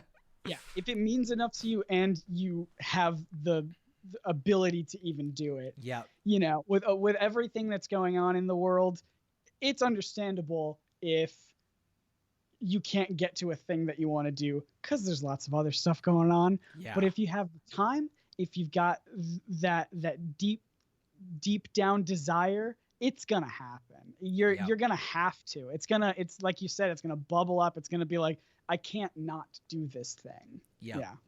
Exactly. Oh, love it. Yeah.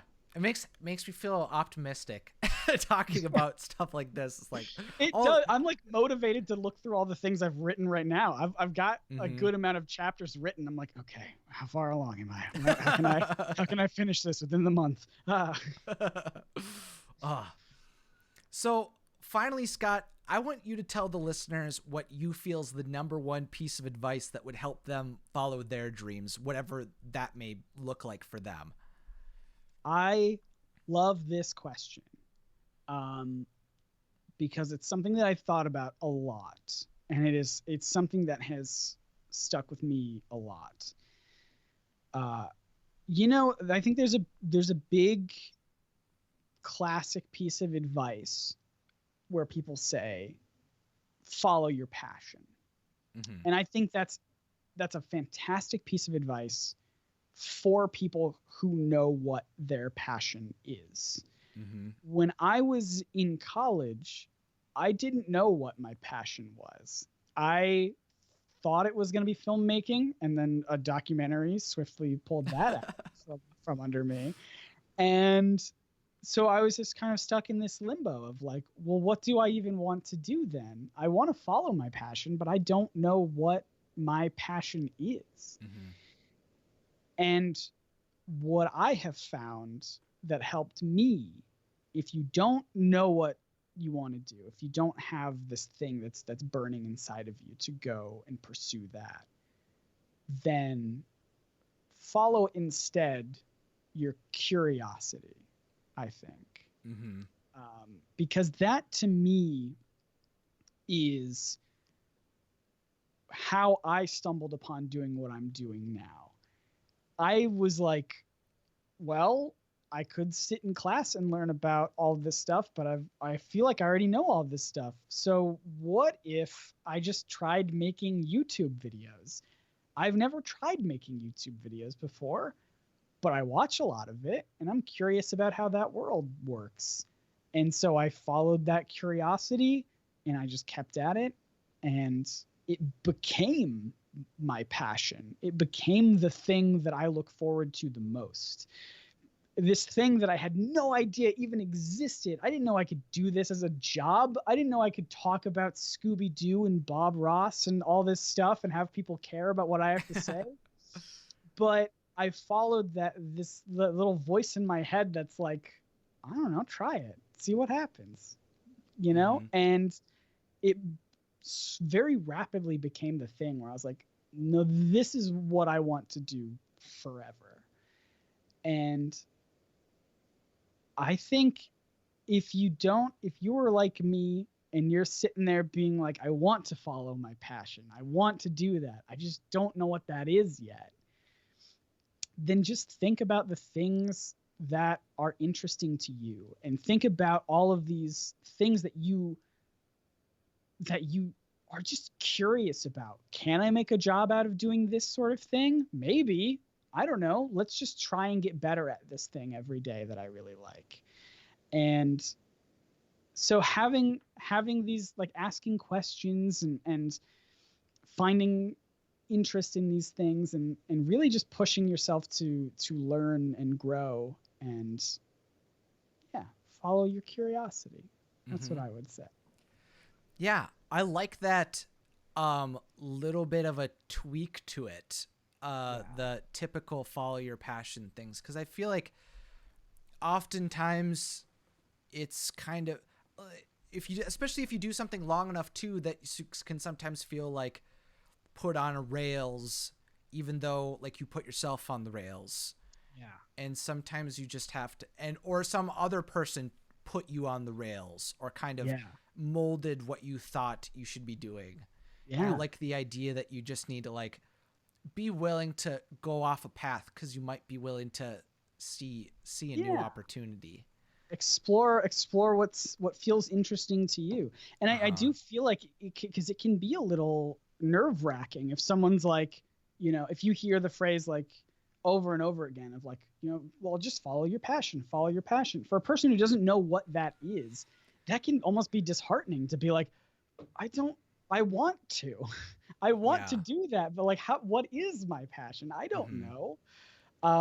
So like allowing yourself to say it's okay that you don't know what it is right now. But allow yourself that freedom and experimentation to find what that is. And then once you've got that taste of that thing that you love and you can't live without, then you got to pursue it with everything that you have. Yeah, exactly. Especially if you have like the other thing, if you have no things or too many things, it's like you just have to start making decisions and just kind of like flutter around and figure it out, because it's like you can't. I've been learning more and more recently that you can't figure things out by just thinking about it in isolation. And I'm definitely someone who overthinks it too much. You just gotta follow the feeling. Yeah, absolutely. And like and this applies to, there are so many people who don't just have, I mean, I don't just have this one passion. I've got so many. And so but I've only discovered them through just being curious and being like, oh, that's interesting. I wonder what that's all about. You know, all of me asking questions about like, oh, how do you play Dungeons and Dragons? That's interesting. And then going out and actually trying to learn how to do that. Or like, because again, like I was never good in school with like history and philosophy, but like, so I just assumed, learning educational things, that's never going to be for me.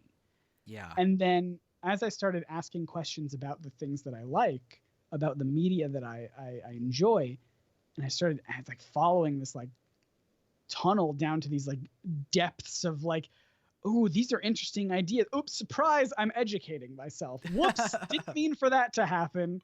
And so it allowed me to be like, no, actually, I do like this. I didn't think that I liked this, but following it on this new path made me kind of open my eyes a little bit. So yeah, I would say definitely just keep chasing down things that interest you. Yeah. Keep up the curiosity, everyone. Keep up that curiosity. Be curious. Well, thank you so much for coming onto the podcast, Scott. It's been an absolute pleasure to be able to talk to you today. This has been so much fun. Thank you so much for having me. My voice is about to give out because I've just been talking for so long because you ask such good questions, and I just like talking to you. I think you're great. Oh, thank you. Yeah, I love being able to talk to other creators, especially ones that I watch myself, learn from, and get a sense of where they came from and where they might be going. I feel like every creator I talk to has a different wild vision for something outside of YouTube, and it's always so cool to hear about. But we're all very creative people, and it's always fun to see the people who are like, oh, I have this idea, I've got that idea. And it's like, how would you even think of that? Yep, exactly. It can be inspiring in and of itself to hear that other people are optimistic about what they're going to be doing in the future. Yes, absolutely. It's very motivating. I mean, I feel incredibly motivated just having this conversation with you. Yeah. I mean, especially as someone who has been quarantining and doesn't live around lots of creators, I definitely feed off of the energy of other people that are being motivated to create things. Yes. Yeah, absolutely. It's a fun kind of there's I can't even think of the word, but it's like a perpetual kind of motion kind of thing where it's like you feed into that and it just keeps going and going and going forever. And that's how I feel right now. Oh, thank you. That means a lot. I'm glad you were able to enjoy your time talking to me. It's been so fun. To all of you who are listening, if you haven't already, make sure to subscribe to the podcast. And as I continue to share the stories of people who are following their passions, being curious about what they're interested in doing in the future and achieving their dreams, it would mean a lot if you share the podcast with a friend. To all of you fun people who are out in the world, thank you so much for listening, and have a magical day.